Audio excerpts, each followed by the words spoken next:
न्यायापालिका 9 की कंप्लीट हो गई थी और न्यायपालिका में एक बार रिपीट कर लेते हैं 5 मिनट फिर आगे बढ़ते हैं।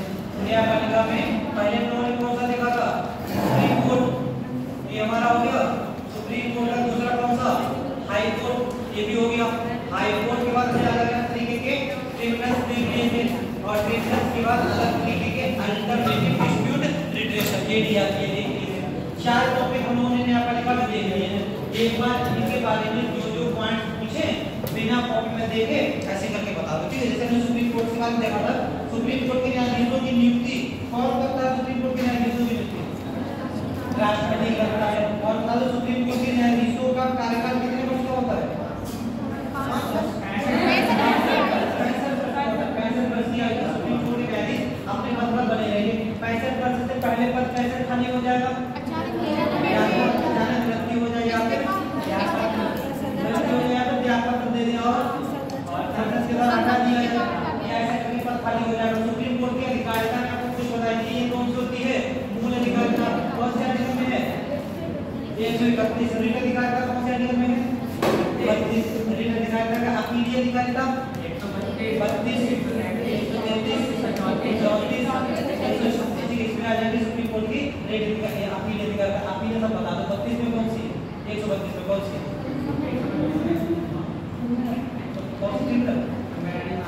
संवैधानिक मामलों की बात करें 133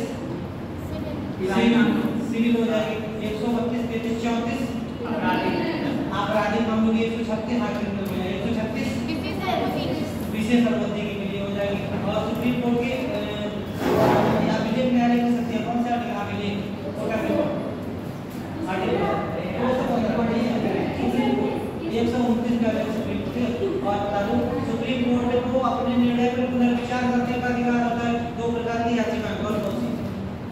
अपने निर्णय पर पुनर्विचार करने के 2 प्रकार की याचिका कौन सी? पुनर्विचार याचिका और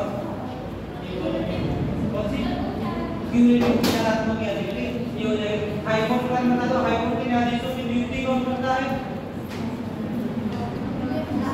कौन? संसद। न्यायाधीशों की नियुक्ति हाई कोर्ट राष्ट्रपति करेगा। बता करे शपथ नहीं दिलाता है, केवल शपथ राज्य के राज्यपाल द्वारा दिलाई जाती है, बाकी सब काम केंद्र के द्वारा किए जाते हैं हाई कोर्ट का। और बताओ हाई कोर्ट की मूल अधिकारिता में कौन कौन सी बातें आ जाती है? मूल अधिकारिता में कौन कौन से अधिकार आते हैं? कौन सा? कैट फैसिलिटी निर्णय के खिलाफ अपील और पूछा जाए न्यायपालिका पूरी हो गई और इसमें तैयार हो रही है। कैट फैसिलिटी निर्णय के खिलाफ अपील और कौन से जाती है? अपील अधिकार किसी के निर्वाचन से संबंधित कोई मामला जाता है या नहीं जाता? किसका? सांसद और विधायकों के निर्वाचन से संबंधित हाई कोर्ट की अभिलेख न्यायालय की शक्तियां कौन से आर्टिकल में है? कौन सा? 215 में हो जाएगा। और बता हाई कोर्ट की अपीलीय अधिकारिता में कौन से मामलों में हाई कोर्ट में अपील कर सकते हैं? क्रिमिनल कब कर सकते हैं? सर्टिफिकेट जब हमको इशू होगा कितने कम से कम कितने?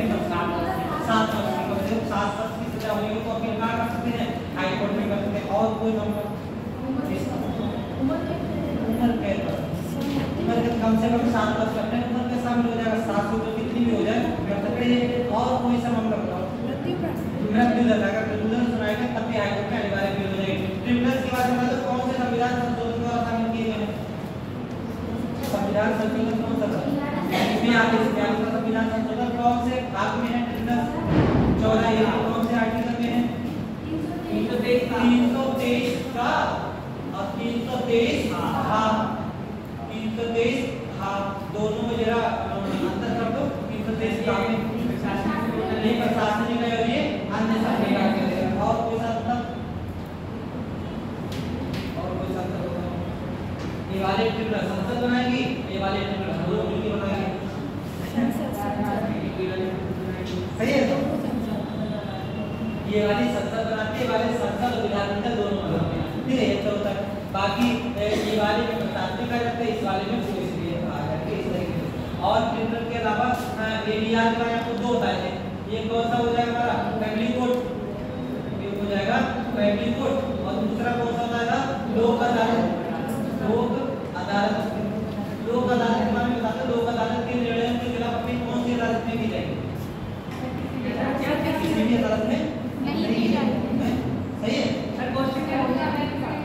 अदालत के निर्णय के खिलाफ अपील कौन से अदालत में दी जाएगी? किसी भी यदि अगर सहमति के आधार पर निर्णय लिया गया है तो कहीं पर भी अपील नहीं की जाएगी। फैमिली कोर्ट का बता दो, भारत की पहली फैमिली कोर्ट कहाँ बनाई? कब बनाई? 1985 में बनाई गई। फैमिली कोर्ट के एक्ट बता दो कौन सा है? एक्ट 1914। कितनी चीजें हम लोगों ने यहाँ पे देख ली थी, और डिटेल में अपना एक बार पढ़ लेना, बहुत पार्ट में इसमें रिवीजन कर दिया ठीक है, घर पे इसको पढ़ लेना। आपने जितना भी हमारा सुप्रीम कोर्ट, हाई कोर्ट है और न्यायपालिका के बारे में जितना यहाँ पे बताया, इतना अगर न्यायपालिका पढ़ लोगे तो मेरे ख्याल से न्यायपालिका का क्वेश्चन बाहर नहीं जाएगा ठीक है। जितना आपको जितना न्यायपालिका पता है इतना पढ़ लो, इतने से न्यायपालिका के क्वेश्चन आपके पर यहाँ पर पढ़ जाएंगे। इसके बाद वो अगला हमारा एक टॉपिक आ जाता है स्टेट एग्जीक्यूटिव। स्टेट एग्जीक्यूटिव यानी कि राज्य की कार्यपालिका। अगली वाली कौन होती है?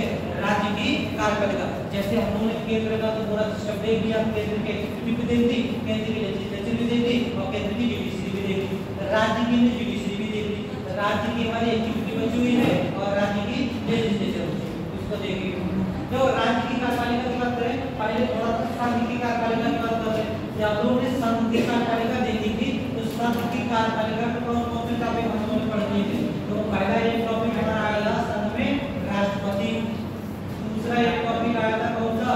उप राष्ट्रपति, तीसरा एक टॉपिक आया था महान्यायवादी और चौथा एक टॉपिक आया था मंत्री परिषद। मंत्री परिषद, ये चार टॉपिक हमने कहाँ पढ़े थे? केंद्र की कार्यपालिका में पढ़े थे। जब लोग राज्य की कार्यपालिका में आएंगे तो राज्य की कार्यपालिका में कौन कौन से टॉपिक हो जाएंगे? जब वहां पर राष्ट्रपति है तो राज्य में कौन हो जाएगा? राज्यपाल हो जाएगा। वहां पर राज्यपाल हो जाएगा। केंद्र में उपराष्ट्रपति है तो राज्य में उपराज्यपाल नहीं होता है। राज्य में तो उपराज्यपाल होता ही नहीं। हमारे उत्तर प्रदेश में उपराज्यपाल कौन है? नहीं।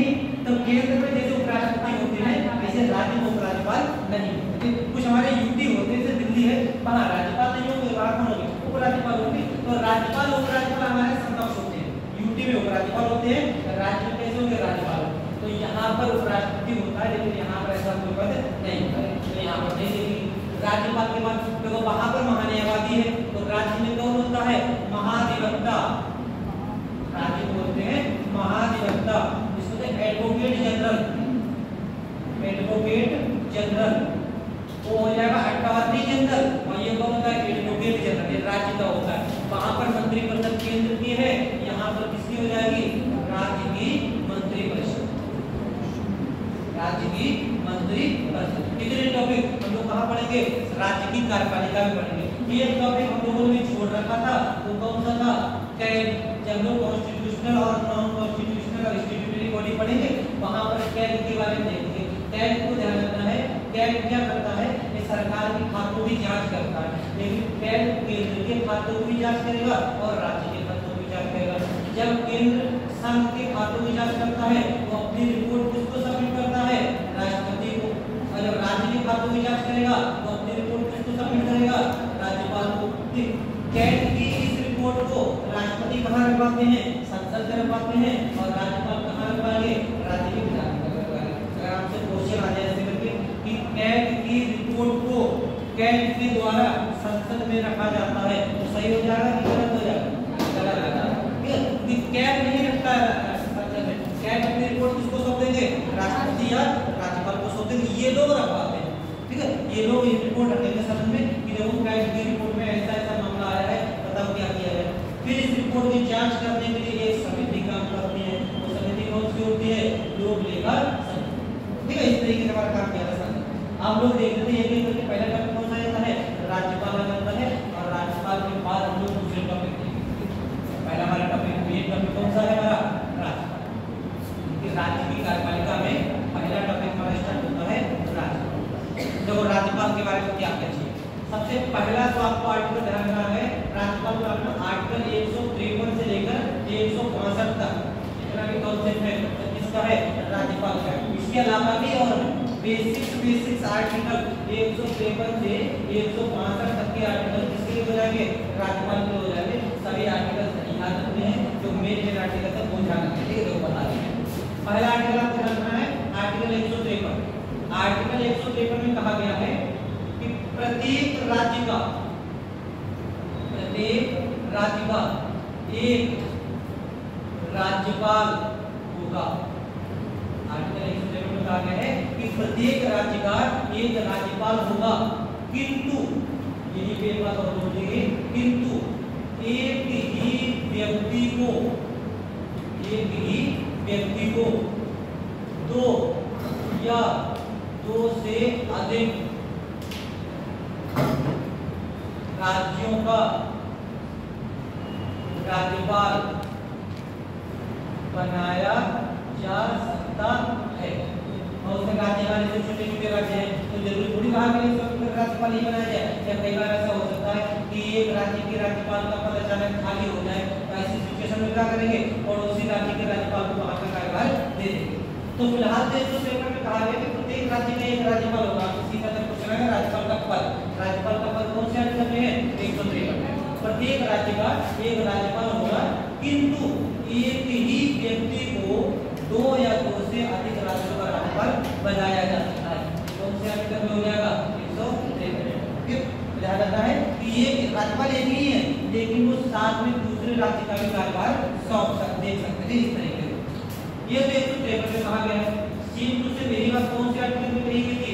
आर्टिकल 52 में कही गई थी राष्ट्रपति के संबंध में, लेकिन वहां पे ये नहीं कहा गया था किंतु एक ही व्यक्ति को दो या दो से अधिक देशों का राष्ट्रपति बना सकते हैं, ये नहीं कहा गया था। वहां पे सिर्फ इतना कहा गया था कि संघ का एक राष्ट्रपति होगा। भाई अपने राष्ट्रपति को पाकिस्तान का राष्ट्रपति थोड़ी बना देंगे, पाकिस्तान वाले पाकिस्तान में रहे, तो वहां पे कही गई थी भारत का संघ का एक राष्ट्रपति होगा। यहाँ पे कही गई प्रत्येक राज्य का एक राज्यपाल होगा, किंतु एक ही व्यक्ति को दो या दो से अधिक राज्यों का राज्यपाल बना सकते हैं। इसके बाद अगला आर्टिकल जो आपको ध्यान रखना है वो कौन सा ध्यान रखना है? आर्टिकल 154। देखो 153 में जब ये बात कही गई है तो 154 में क्या होगी अपने आप बता दो। आर्टिकल 52 में जब कहा गया था कि संघ का एक राष्ट्रपति होगा, 53 में क्या कहा गया? संघ की कार्यपालिका शक्ति राष्ट्रपति में नियुक्त की बात कही गई थी, तो ये बात यहाँ पे कही गई होगी। 154 में कही गई है कि राज्य की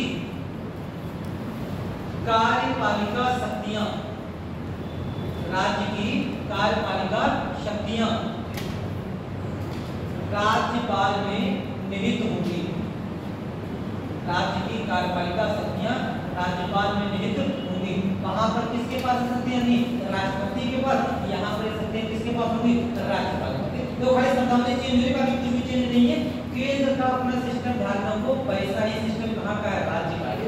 तो 52 में कहा गया था कि संघ का एक राष्ट्रपति होगा। 153 में कहा, यहाँ पे 89 वाला कॉन्सेप्ट अभी मत लगा, ठीक है, थोड़ा आगे आएगा तब 89 को बताया। 52 में कहा गया था संघ का एक राष्ट्रपति होगा। 153 में कहा गया कि प्रत्येक राज्य का एक राज्यपाल होगा, किंतु एक ही व्यक्ति को दो या दो से अधिक राज्यों का राज्यपाल बना सकते हैं। ठीक है। 53 में कही गई थी कि संघ की कार्यपालिका शक्ति राष्ट्रपति में निहित होगी। 154 में कही गई है कि राज्य की कार्यपालिका शक्तियां राज्यपाल में निहित होगी। ठीक है, ये बात हटवा दे इसको, हटवा दे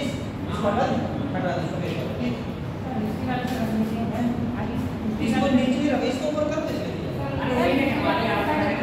चलो इसको नीचे रखवा दे, ठीक है, बढ़िया एक कंप्लीट कर, इसको नीचे रखवा दे। अभी तो लिखा है। तो 154 में कहा कि आप लोगों को सुविधा होनी चाहिए, आप लोगों को किसी तरीके का सुविधा हुआ करे बता दिया करो, मतलब दिक्कत हो उसको वैसे तरीके से हैंडल कर सकते हैं। आप लोगों के लिए है, बाकी और कोई दिक्कत नहीं। 154 में कहा गया कि राज्य की कार्यपालिका शक्तियां राज्यपाल में निहित होंगी। अब तो यही पे देखें 54 और 55, यहाँ तो किसके बारे में कॉन्सेप्ट किए गए थे? राष्ट्रपति के निर्वाचन से संबंधित कॉन्सेप्ट थे। यहाँ पर अगला कौन सा है? 155। तो यहाँ पर भी राज्यपाल के निर्वाचन से संबंधित होंगे, लेकिन आपको पता है राज्यपाल का निर्वाचन नहीं होता। राज्यपाल की क्या होती है? नियुक्ति होती है। 155 में कहा गया है कि राज्यपाल की नियुक्ति किसके द्वारा की जाएगी? राष्ट्रपति के द्वारा की जाएगी। राज्यपाल की नियुक्ति राष्ट्रपति के द्वारा की जाएगी। तो ये पॉइंट इतने हमारे ध्यान रखने हैं। आर्टिकल 153, 54 और 55, ठीक है, ये तीन कॉन्सेप्ट ध्यान रखना है। फिर भी इसको हटा देते हैं, उससे आगे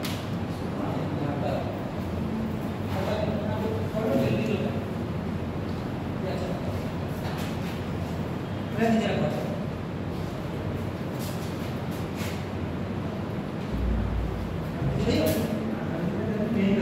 हाँ इसलिए नीचे रखा है इसको जो है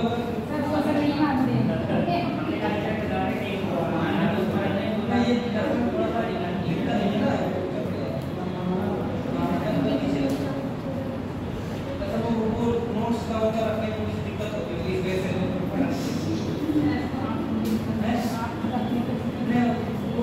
थोड़ी दिक्कत होती है ना रखने में जाना पड़ता होगा इस वजह से रख लेता हूँ लेकिन पहले आप लोगों को सुविधा हमारी सुविधा बात है। तो 153 में क्या कहा गया है कि प्रत्येक राज्य का राज्यपाल होगा।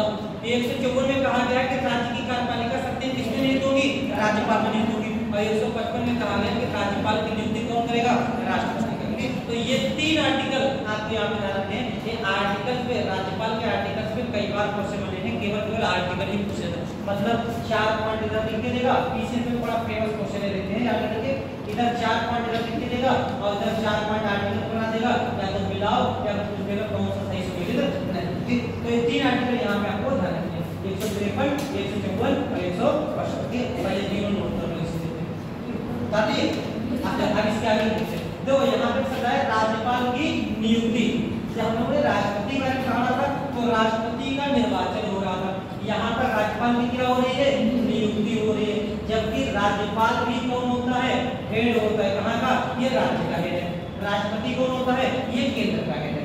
ठीक है, दोनों ही अपने अपने क्षेत्र में हेड होते हैं। ये राज्य का सर्वोच्च मुखिया है, संवैधानिक प्रमुख, और ये कहाँ का, ये केंद्र का सर्वोच्च प्रमुख है। तो जब इसका निर्वाचन हो रहा था तो इसके निर्वाचन में क्या दिक्कतें थी, ठीक है, ये बहस हुई थी जब संविधान सभा अपना कार्य कर रही थी।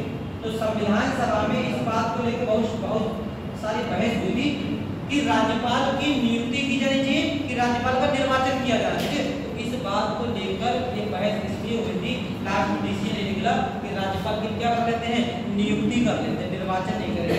इसके पीछे कुछ समस्याएं थी।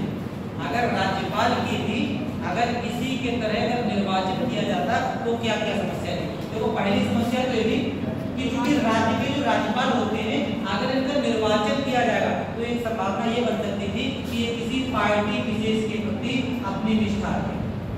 ये हो सकता है, संभावना ये बन सकती है कि सीधी समय जो पार्टी इन्हें चुनाव लड़ाएगी उस पार्टी के प्रति अपनी निष्ठा रखे। ऐसे में ये दिक्कत वाली बात हो जाएगी। दूसरी बात और दूसरी समस्या क्या थी, मान लिया राज्यपाल का भी निर्वाचन किया जाए और दूसरी तरफ जो सीएम होते हैं उनका भी निर्वाचन किया जाए, मतलब सीएम करने वाला विधायक के रूप में, ठीक है। तो ये भी पब्लिक से चुन के आए और ये भी पब्लिक से चुन के आए, तो दोनों के बीच विवाद हो सकता है कि हम बड़े विवाद हो सकता है, नहीं सकता है। तो हम भी पब्लिक से चुन के आए, तुम भी पब्लिक से चुन के आए, तो हम तो तुम्हारी नहीं माने, वो करना हम तुम्हारी नहीं माने, दिक्कत हो जाएगी। तो दूसरी समस्या ये थी कि राज्यपाल को लोग क्या करते हैं, नियुक्ति कर देते हैं और इनको क्या करते हैं, इनको निर्वाचन के माध्यम से करते हैं। इनको कहने का मतलब विधायक की नियुक्ति, वरना ये तो सीएम की नियुक्ति, सीएम की तो नियुक्ति ही होती है, ठीक है, लेकिन विधायक के रूप में इनका क्या होता है, निर्वाचन होता है। तो इनको हम क्या करते हैं, निर्वाचन के माध्यम से, और इनको क्या करते हैं, नियुक्ति के माध्यम से। इस तरीके से ये बना लिया। और अगर बात करें तीसरी एक समस्या ये थी कि उस समय भारत आजाद हुआ, जब भारत नया आजाद हुआ था उस समय सबसे बड़ी एक समस्या क्या थी, भारत के एकीकरण की समस्या थी। करीब भारत आजाद हुआ 550 से अधिक देसी रियासतें उसमें मौजूद थी, उन सभी देसी रियासतों को एकीकरण करने का काम किया गया था मुख्य रूप से 2 लोगों के द्वारा। एक थे बीपी मेनन और दूसरे कौन थे, सरदार वल्लभभाई पटेल। सरदार वल्लभभाई पटेल, ये 2 लोग, सरदार वल्लभभाई पटेल, इन 2 लोगों के द्वारा क्या किया गया था, उस समय के भारत को एकीकृत किया गया था। ये इनके सचिव थे और ये कौन थे, ये उस समय के गृह मंत्री और प्रथम उप प्रधानमंत्री थे। इन लोगों के द्वारा एकीकृत किया गया पूरे भारत को।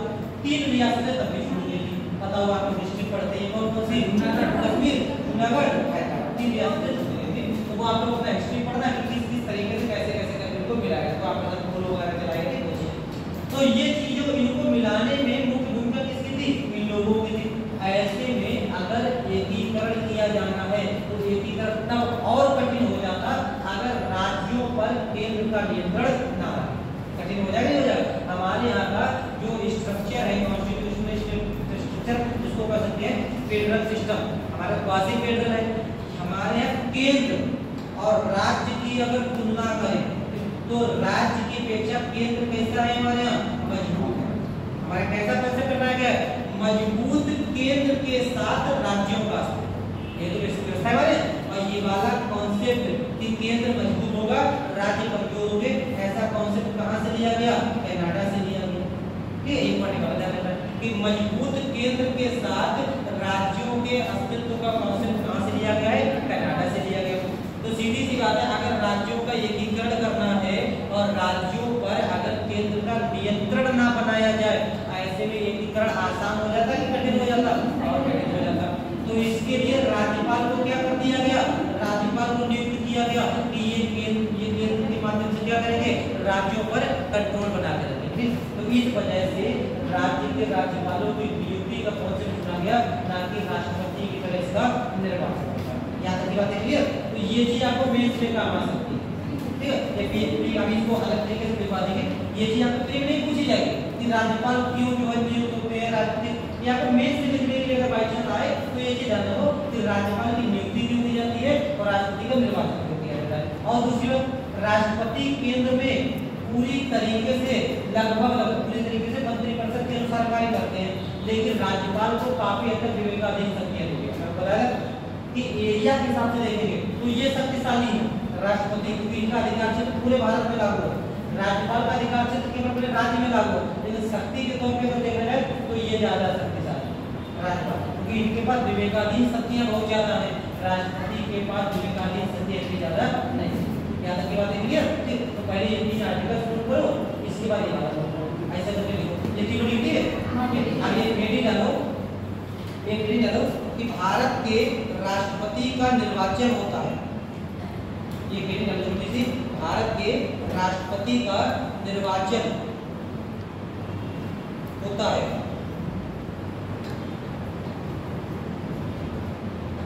जबकि भारत के राष्ट्रपति का निर्वाचन होता है, जबकि राज्यपाल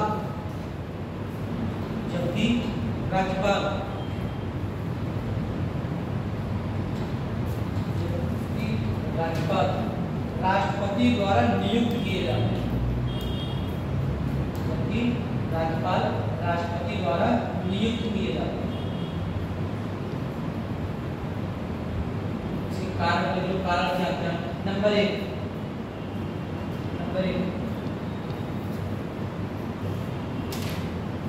संविधान सभा में हुई बहस के अनुसार,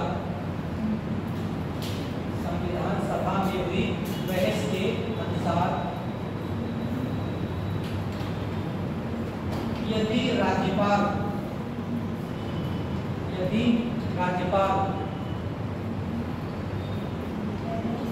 जनता के द्वारा,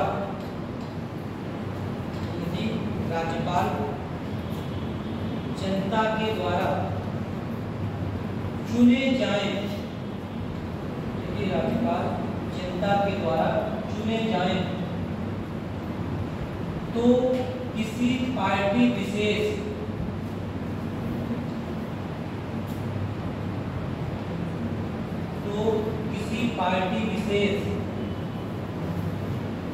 से निष्ठा रख सकते हैं, तो किसी पार्टी विशेष से निष्ठा रख सकते हैं। सीधी बात, जिस पार्टी के टिकट पर वो राज्य के राज्यपाल बनेंगे तो फिर और किसी पार्टी के प्रति थोड़ी समर्पण दिखाएंगे, उसी के प्रति समर्पण दिखाएंगे। तो ऐसे में पता लगे मुख्यमंत्री भी राजनीति कर रहे हैं, राज्यपाल भी राजनीति कर रहे हैं, तो ऐसे प्रोग्रेस हो पाएगी क्या? नहीं हो पाती है। दूसरा पॉइंट, मुख्यमंत्री और राज्यपाल यदि दोनों, मुख्यमंत्री और राज्यपाल यदि दोनों जनता के बीच से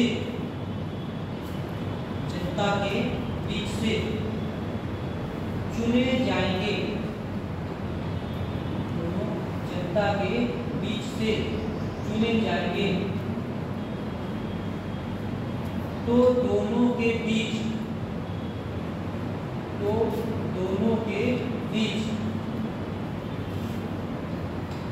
विवाद की स्थिति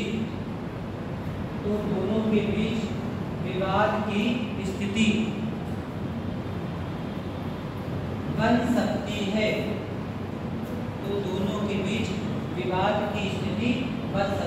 है। समझ गए कैसा विवाद कि ये भी जनता के बीच से आ रहे हैं और ये भी जनता के बीच से आ रहे हैं, तो दोनों में ये कैसे पता चलेगा कि लोकप्रिय कौन है? तो ये दोनों अपने अपने लड़कों पे ये कहेंगे सारी शक्तियों का प्रयोग हम करेंगे, ये कहेंगे सारी शक्तियों का प्रयोग हम करेंगे। तो हमारा संविधान हर चीज को एकदम बढ़िया तरीके से डिफाइन किया गया है कि किस तरीके से कौन कौन अपनी शक्तियों का प्रयोग करे। ऐसा नहीं इन्हें करना अपने सर्वोच्च है, ये करना अपने सर्वोच्च, ऐसे कुछ नहीं। इनको भी डिसाइड किया कि आप क्या काम करेंगे और इनको भी क्या काम करेंगे। कोई संविधान को उल्लंघन नहीं कर सकता। संविधान सर्वोच्च ना ये सर्वोच्च ना ही ये सर्वोच्च। अगला पॉइंट, आजादी के समय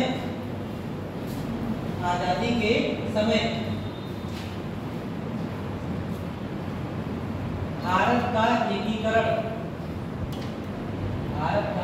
एकीकरण एक समस्या थी। आजादी के समय भारत का एकीकरण एक समस्या थी। अतः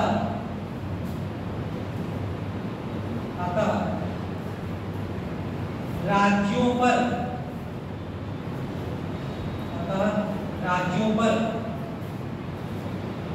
नियंत्रण अनिवार्य था।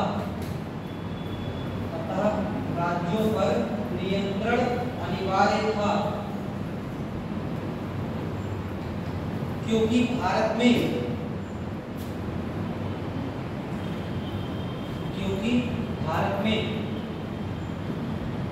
एक मजबूत केंद्र के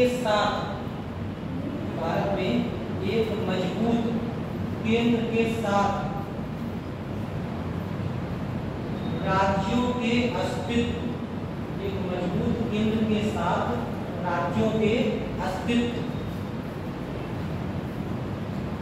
का प्रावधान किया गया है।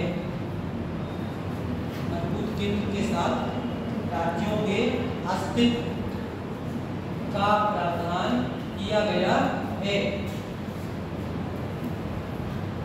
प्रेरित में लिख लो कनाडा से प्रेरित। ये वाला कॉन्सेप्ट कहां से लिया गया है? कनाडा से प्रेरित। नक्शा देखते हो दुनिया वाला कनाडा कौन से महाद्वीप में? नॉर्थ अमेरिका ठीक है। अमेरिका से ऊपर सेंट्रल अमेरिका में कौन सा देश है? कनाडा देश। ठीक है। तो ये हमारे आर्टिकल कहां तक आ जाते हैं? ये 155 तक आ जाते हैं। इसके बाद अगला आर्टिकल हमारा कौन सा है? आर्टिकल 156 में राज्यपाल के कार्यकाल का प्रावधान किया। राज्यपाल के कार्यकाल कितने समय तक राज्यपाल अपने पद पर बने रहेंगे। तो देखो राज्यपाल के कार्यकाल की बात करें तो राज्यपाल का कार्यकाल फिलहाल तो 5 वर्ष तक रहेगा। कब से? शपथ ग्रहण की तिथि से। ध्यान रखना, बिना शपथ ग्रहण किए उनका पदकाल शुरू नहीं होगा। शपथ ग्रहण की तिथि से 5 वर्ष तक राज्यपाल अपने पद पर बने रहेंगे। लेकिन इस 5 वर्ष से पूर्व भी उनका पद खाली हो सकता है। देखो कैसे? तो 5 वर्ष से पूर्व कैसे पद खाली होगा? पहली बात तो राज्यपाल राष्ट्रपति के प्रसाद पर्यंत अपने पद पर बने रहेंगे। ठीक है। राज्यपाल राष्ट्रपति के प्रसाद पर्यंत अपने पद पर बने रहेंगे। प्रसाद पर्यंत का मतलब ये होता है कि राज्यपाल राष्ट्रपति की इच्छा पर निर्भर करेंगे कब तक बने रहेंगे। जब तक राष्ट्रपति चाहेंगे तब तक राज्यपाल अपने पद पर बने रहेंगे। जिस दिन राष्ट्रपति हटाना चाहे उस दिन राज्यपाल को हटा सकते हैं। अगर ये नहीं हटाते हैं तो राज्यपाल कितने समय तक काम करेंगे? 5 वर्ष। फिर 5 वर्ष के बाद हट जाएंगे। फिलहाल अगर 5 वर्ष से पहले हटाएंगे तो राष्ट्रपति जब चाहे राज्यपाल को उनके पद से हटा सकते हैं। दूसरा और कैसे पद खाली हो सकता है 5 वर्ष से? या तो राज्यपाल अपना इस्तीफा सौंप दे, और इस्तीफा किसको सौंपेंगे? इस्तीफा सौंपेंगे राष्ट्रपति। ठीक है। या तो राज्यपाल राष्ट्रपति को संबोधित इस्तीफे के द्वारा अपना पद त्याग सकते हैं। ठीक है। दूसरा पॉइंट ये ध्यान रखना है। तीसरा पॉइंट और बताएं कि इसके अलावा और उनका पद कैसे खाली हो जाएगा? या तो राज्यपाल का ट्रांसफर कर दिया जाए। ठीक है। अगर उत्तर प्रदेश के राज्यपाल को बिहार का राज्यपाल बना दिया जाए तो उत्तर प्रदेश के राज्यपाल का पद क्या हो जाएगा, खाली हो जाएगा। ठीक, तो मतलब या तो राष्ट्रपति के प्रसाद पर्यंत है, जब तक राष्ट्रपति चाहेंगे तब तक अपने पद पर बने रहेंगे। राष्ट्रपति को 5 वर्ष से पहले अगर उनको उनके पद से हटाएंगे तो पद खाली हो जाएगा। दूसरी बात, ये जब चाहे राष्ट्रपति को संबोधित अपने इस्तीफे के द्वारा अपना पद त्याग सकते हैं। तीसरा पॉइंट, अगर इनका ट्रांसफर कर दिया जाए तब भी इनका पद क्या हो जाएगा, खाली हो जाएगा। ये एक चीज और है, अचानक मृत्यु होने पर, अचानक मृत्यु होने पर कि अगर राज्यपाल की अचानक मृत्यु हो जाए तब भी उनका पद क्या हो जाएगा, खाली हो जाएगा। और कोई प्रोसेस है राज्यपाल का पद खाली होने की, और कोई तरीका हो सकता है जिससे राज्यपाल का पद खाली हो जाए? तो अगर संविधान का उल्लंघन यानी कि संसद के द्वारा हटाया जाना, महाभियोग टाइप का, और कोई प्रक्रिया है, और कोई प्रक्रिया नहीं, बस इतने ही, ठीक है, बस इतने ही है। राज्यपाल पर संविधान के उल्लंघन पर महाभियोग का प्रावधान नहीं है। ठीक है, जब चाहे राष्ट्रपति हटा देंगे, जब चाहे राष्ट्रपति हटा देंगे, इसके लिए किसी तरीके की कोई बाउंडेशन नहीं होती है। और जितना जानना है कि अगर राज्यपाल इन सब प्रोसीजर में नहीं फंसता है तो अपने पद पर 5 वर्ष तक बने रहेंगे, क्योंकि राज्यपाल राष्ट्रपति के प्रसाद पर्यंत अपने पद पर बने रहते हैं। दूसरी बात, राष्ट्रपति को जब चाहे तब अपना इस्तीफा सौंपकर अपना पद खाली कर सकते हैं। तीसरी बात, अगर उनका ट्रांसफर कर दिया जाए तो फिर पद खाली हो जाएगा। और चौथा पॉइंट, अचानक मृत्यु होने पर भी 5 वर्ष से पूर्व उनका पद खाली हो जाएगा। अब देखो, ये तो हमारा इस तरीके से सिस्टम लिखा हुआ है कि हाँ राष्ट्रपति के प्रस्ताव पर इस्तीफा सौंप देंगे, लेकिन कई बार एक समस्या आती है, उस दिन शायद किसी ने क्वेश्चन भी किया था, कई बार एक समस्या आती है जैसे मान लिया सरकार बदल जाए, अगर केंद्र में सरकार बदल जाए, हमने बताया राज्यपाल वो होते हैं, ये कई बार केंद्र सरकार के प्रतिनिधि होते हैं राज्य में, तो अगर केंद्र में सरकार बदल जाए तो राज्य के प्रतिनिधि, जैसे मान इस समय केंद्र में किसकी सरकार, बीजेपी की सरकार है, अलग अलग राज्यों में वाले उत्तर प्रदेश के राज्यपाल रहेगा, तो ये किसको किसके द्वारा नियुक्त किए गए, केंद्र के राष्ट्रपति के द्वारा। केंद्र के राष्ट्रपति के द्वारा तो भले ही राज्यपाल से उम्मीद की जाती है कि आप किसी पार्टी विचारधारा के अनुसार कार्य नहीं करेंगे, लेकिन इनडायरेक्टली वो किसके प्रति डेडिकेट होंगे, बीजेपी के प्रति। सीधी बात है, जो उत्तर प्रदेश के राज्यपाल हैं वो किसके प्रति थोड़ा सा जो है पॉजिटिव व्यू रखेंगे, बीजेपी के प्रति रखेंगे, मतलब बीजेपी की कैंडिडेट है। अगर प्रेजेंट में सरकार बदल जाए, ठीक है, केंद्र की सरकार बदल जाए, बीजेपी की सरकार, इंडिया गठबंधन की सरकार आ गई, तो ऐसे में यूपी के जो राज्यपाल हैं उनकी विचारधारा कैसी है, बीजेपी की तरह है, ठीक, और सरकार आ गई केंद्र में राहुल गांधी की, तो ऐसे में इनके साथ कोऑर्डिनेशन बिठा के चल पाएगी क्या केंद्र की सरकार? नहीं चल पाएगी। तो फिलहाल तो संविधान में ऐसा सिस्टम नहीं है, लेकिन कई बार ऐसा व्यवहार भी होता है कि अगर केंद्र में सरकार बदल जाती है तो राज्य के राज्यपाल अपने इस्तीफा दे देते हैं। ठीक है, एक बात ये होगा कि राज्य के राज्यपाल इस्तीफा दे देते हैं, और इस्तीफा अगर नहीं देते हैं तो जबरदस्ती इस्तीफा दे देते हैं। ठीक, कई बार ऐसा हो जाता है, और अगर नहीं और इस्तीफा देंगे तो राष्ट्रपति के द्वारा हटा देंगे। तो बहुत ही ज्यादा ये चीज होती है। तो ये मामला एक बार सुप्रीम कोर्ट पहुंचा था, और इस मामले का नाम है बीपी सिंघल। ये केस ध्यान रखना है, इस केस का नाम है BP Singhal versus union of India, और इस पर डिसीजन आया था 2010। BP Singhal versus union of India 2010। आपको क्वेश्चन आया, बीपी सिंघल के बाद किससे संबंधित है, ये राज्यपाल के पद से संबंधित है। ठीक, तो BP Singhal versus union of India 2010 में सुप्रीम कोर्ट ने डिसीजन दिया था कि जो राज्यपाल का पद होता है ये सामान्य पद थोड़ी है, ये तो संवैधानिक प्रमुख है, तो संवैधानिक प्रमुख को सरकार बदलने पर नहीं हटा सकते। खाली सरकार बदल गई तो राज्यपाल को हटा दिया, ऐसा नहीं कर सकते हैं। कोई विशेष आधार तभी हटा, और बिना राज्यपाल को उसके पद से सिर्फ इस आधार पर नहीं हटा सकते हो कि केंद्र में सरकार बदल गई। ठीक, तो आपको ये ध्यान रखना है। तो BP Singhal versus union of India 2010 के मामले में सुप्रीम कोर्ट ने यही डिसीजन दिया है कि राज्यपाल को सिर्फ इस आधार पर उनके पद से नहीं हटा सकते हैं कि केंद्र में सरकार बदल गई है, क्योंकि राज्यपाल किसी भी पार्टी की विचारधारा से संबंधित नहीं है। ठीक, तो एक केस का नाम ध्यान रखना है, कौन सा, BP Singhal versus union of India 2010। तो अगर कोई राज्यपाल त्यागपत्र नहीं देता है, सरकार बदल गई और त्यागपत्र नहीं दिया, तो जबरदस्ती पीएम को हटा देंगे। ठीक है, 5 वर्ष का कार्यकाल दीजिए।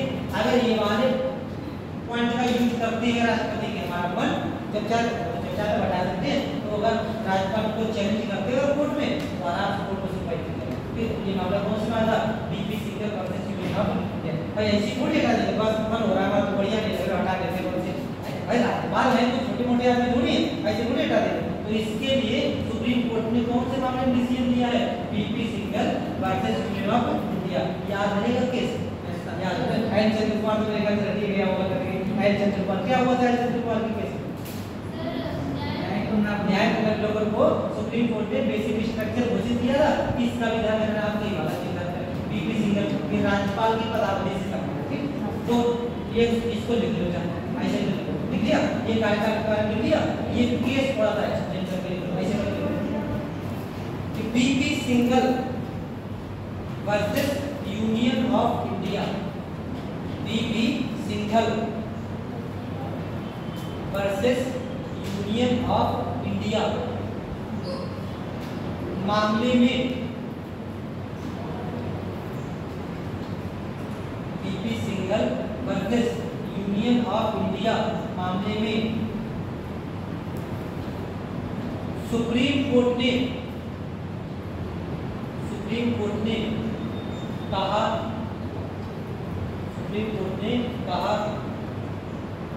कि राज्यपाल को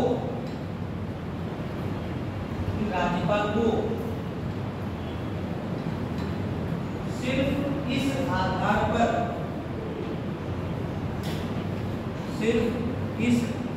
पर उनके पद से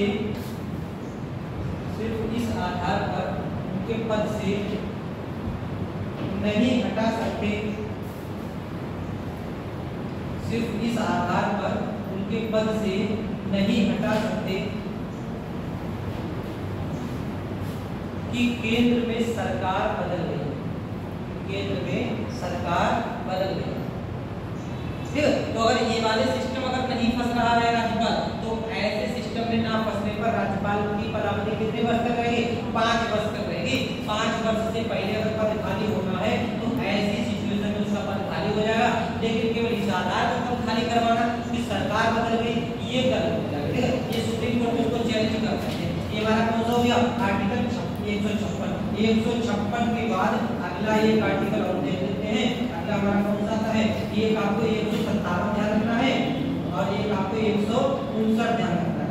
157 में कहा गया है राज्यपाल पद की योग्यताएं,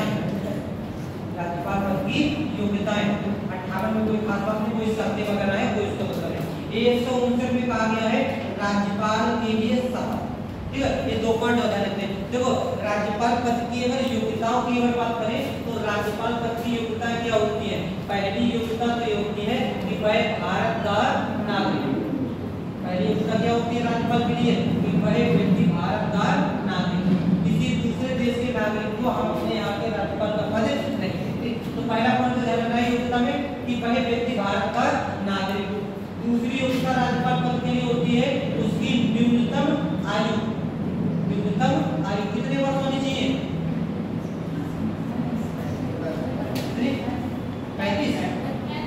35 और कब 35 या 30? 35 एकदम कंफर्म, ठीक है, कंफर्म के साथ सब होगी, ठीक है। कितनी इसकी होती है? 35। अब सारे के सारे आयु के कॉन्सेप्ट बता दो, बताइए आयु के कॉन्सेप्ट। ये 18, 21, 25, 30, 35। ये बात कितने फटाक से बता दो। 18 वर्ष कहाँ भी चाहिए होगा? मतदान की आयु। अब एक रुक जाओ, इससे पहले मतदान की आयु 21 वर्ष होती थी। 21 वर्ष से घटाकर 18 वर्ष की गई। संविधान संशोधन बता दो कौन सा? 61 में संविधान संशोधन द्वारा मतदान की आयु कितनी कर दी गई थी? 18 वर्ष कर दी गई। 21 कहाँ को चाहिए होती है? स्थानीय निकाय के लिए। 25 लोकसभा विधानसभा 30 विधान परिषद। 35 राष्ट्रपति और उपराष्ट्रपति, राज्यपाल और एक उपराज्यपाल। जहाँ राज्यपाल है वहाँ कौन? उपराज्यपाल होते हैं। यूपी में दिल्ली में कौन होते हैं? उपराज्यपाल होते हैं।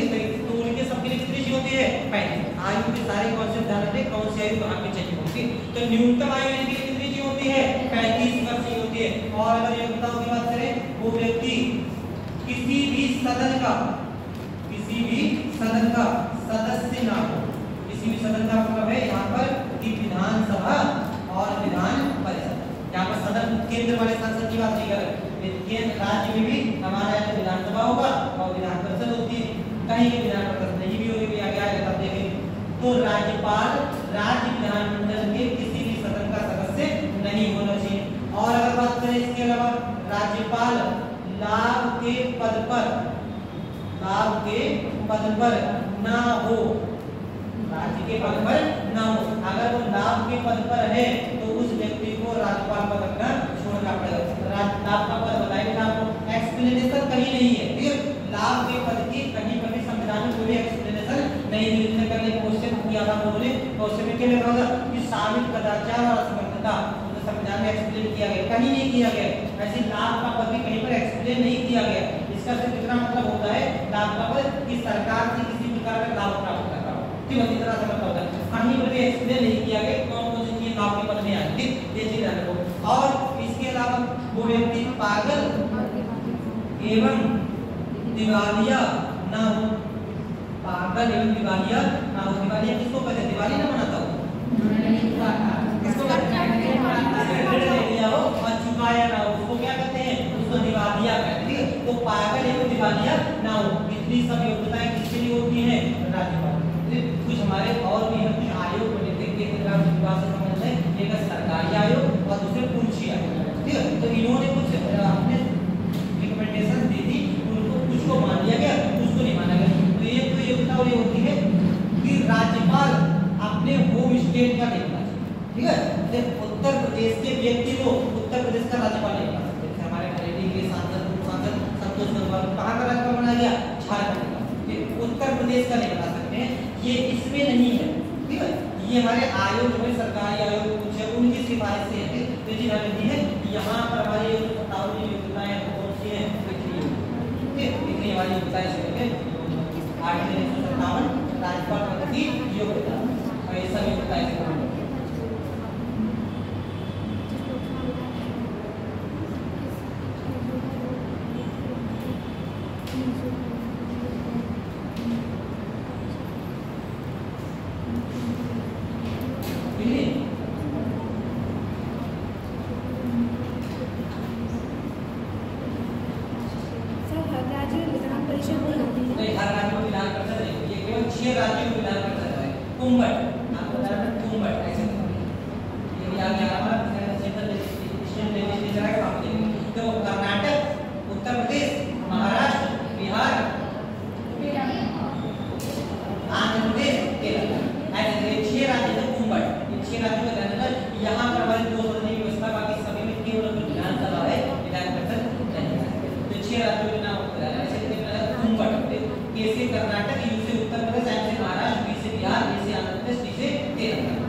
पहले जम्मू कश्मीर भी होता था, अब तो जम्मू कश्मीर यूपी हो गया, ठीक है। तो उसको हटा देते हैं और तेलंगाना पहले किसमें आता था? आंध्र प्रदेश में आता था। तो ऐसे करके ये हमारी रिपोर्टिंग में होती कुंभज होती है, ठीक है। अब कुंभज जम्मू कश्मीर हट गया, तो कुंभज की जगह पे हमने क्या बना ली? कुंभट बना ली। जम्मू कश्मीर हट गया, कौन सा आ गया? तेलंगाना आ गया। इस तरह तो ये 6 राज्य ऐसे जहाँ पे विधान परिषद है, बाकी कहीं पर विधान परिषद नहीं, हटा दें, ठीक है। हमारी ये हो गई राज्यपाल की योग्यता है। अगली वाली कौन सी है? राज्यपाल की शपथ। 159 आर्टिकल ध्यान रखना है, आर्टिकल कौन सा? 159, जिसमें राज्यपाल की शपथ का प्रावधान किया गया है। आपको एक बार बताई थी राज्यपाल को शपथ कौन दिलाता है? कौन दिलाता? विकल्प दे दे, विकल्प दे दे, ठीक है, विकल्प ले लो। भारत का मुख्य न्यायाधीश, दूसरा है राष्ट्रपति, तीसरा है मुख्यमंत्री, और चौथा है उस राज्य के हाईकोर्ट का मुख्य न्यायाधीश। मतलब मुख्य न्यायाधीश, भारत का मुख्य न्यायाधीश, ठीक है ना? सही है? गलत हो गया? राष्ट्रपति और बताओ, सीजीएम दिलाता है, राष्ट्रपति दिलाता नहीं, आपको बताओ। हाईकोर्ट का मुख्य न्यायाधीश दिलाता है, सीजीएम नहीं दिलाता है, हाईकोर्ट का मुख्य न्यायाधीश दिलाता है, राष्ट्रपति दिलाता है। कि राज्यपाल को शपथ हाईकोर्ट का मुख्य न्यायाधीश दिलाएगा और हाईकोर्ट के मुख्य न्यायाधीश को शपथ राज्यपाल दिलाएगा। इस तरह तो यहाँ पे शपथ की अगर बात करें तो शपथ में लिखा गया है कि राज्य के राज्यपाल को, लिखा गया है राज्य के राज्यपाल को शपथ संबंधित राज्य के मुख्य न्यायाधीश के द्वारा, मुख्य न्यायाधीश के द्वारा या उनकी अनुपस्थिति में उनके द्वारा नियुक्त व्यक्ति के द्वारा, उनके द्वारा नियुक्त व्यक्ति के द्वारा शपथ दिलाएंगे। मतलब राज्यपाल को शपथ कौन दिलाएंगे? उस राज्य के मुख्य न्यायाधीश दिलाएंगे। लेकिन अगर राज्य के मुख्य न्यायाधीश उपस्थित नहीं है तो जिस व्यक्ति को ये नियुक्त कर देंगे वो व्यक्ति राज्यपाल को शपथ दिला देंगे। सामान्यतः किसको नियुक्त करेंगे? हाईकोर्ट के किसी सीनियर जज को नियुक्त कर देंगे। फिलहाल तो यही मौजूद ही होंगे, ठीक है, ये मुख्य न्यायाधीश मौजूद होते यही शपथ दिला देते। लेकिन फिर भी व्यवस्था की गई है कि अगर बाई चांस अगर नहीं है तब इनकी अनुपस्थिति में इनके द्वारा नियुक्त कोई सीनियर व्यक्ति क्या करेगा? उनको शपथ दिलाएगा। ये वाला आर्टिकल ध्यान रखो, कौन सा है? 159। इतने आर्टिकल आपको बेसिक्स तौर पे ध्यान रखते हैं राज्यपाल के। अभी और भी आ रहे सकती हुई देखेंगे, लेकिन बेसिक्स में 1 2 3 4 5 6 आर्टिकल आपको ध्यान रखना। एक बार भी लोग 6 आर्टिकल रिवाइज कर देते हैं। अभी याद करते हैं। एक लोग पहले 159 में शपथ, राज्यपाल को शपथ राज्य के मुख्य न्यायाधीश के द्वारा या उनकी अनुपस्थिति में उनके द्वारा नियुक्त किसी व्यक्ति के द्वारा शपथ दिलाई जाती है।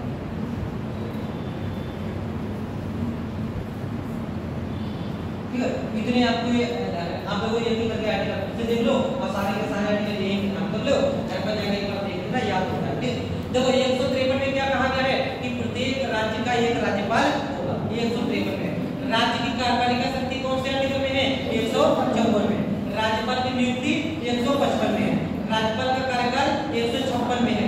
राज्यपाल की योग्यताएं 157 में है और राज्यपाल की शपथ 159। 58 में सत्य वगैरह है, उसका कोई खास नहीं। इतने आर्टिकल 6 आपको यहाँ पे बताना है। तो बच्चे देख लो, बिना देखे बता दो राज्यपाल की शपथ कौन से आर्टिकल में? 159। पहले नीचे पूछे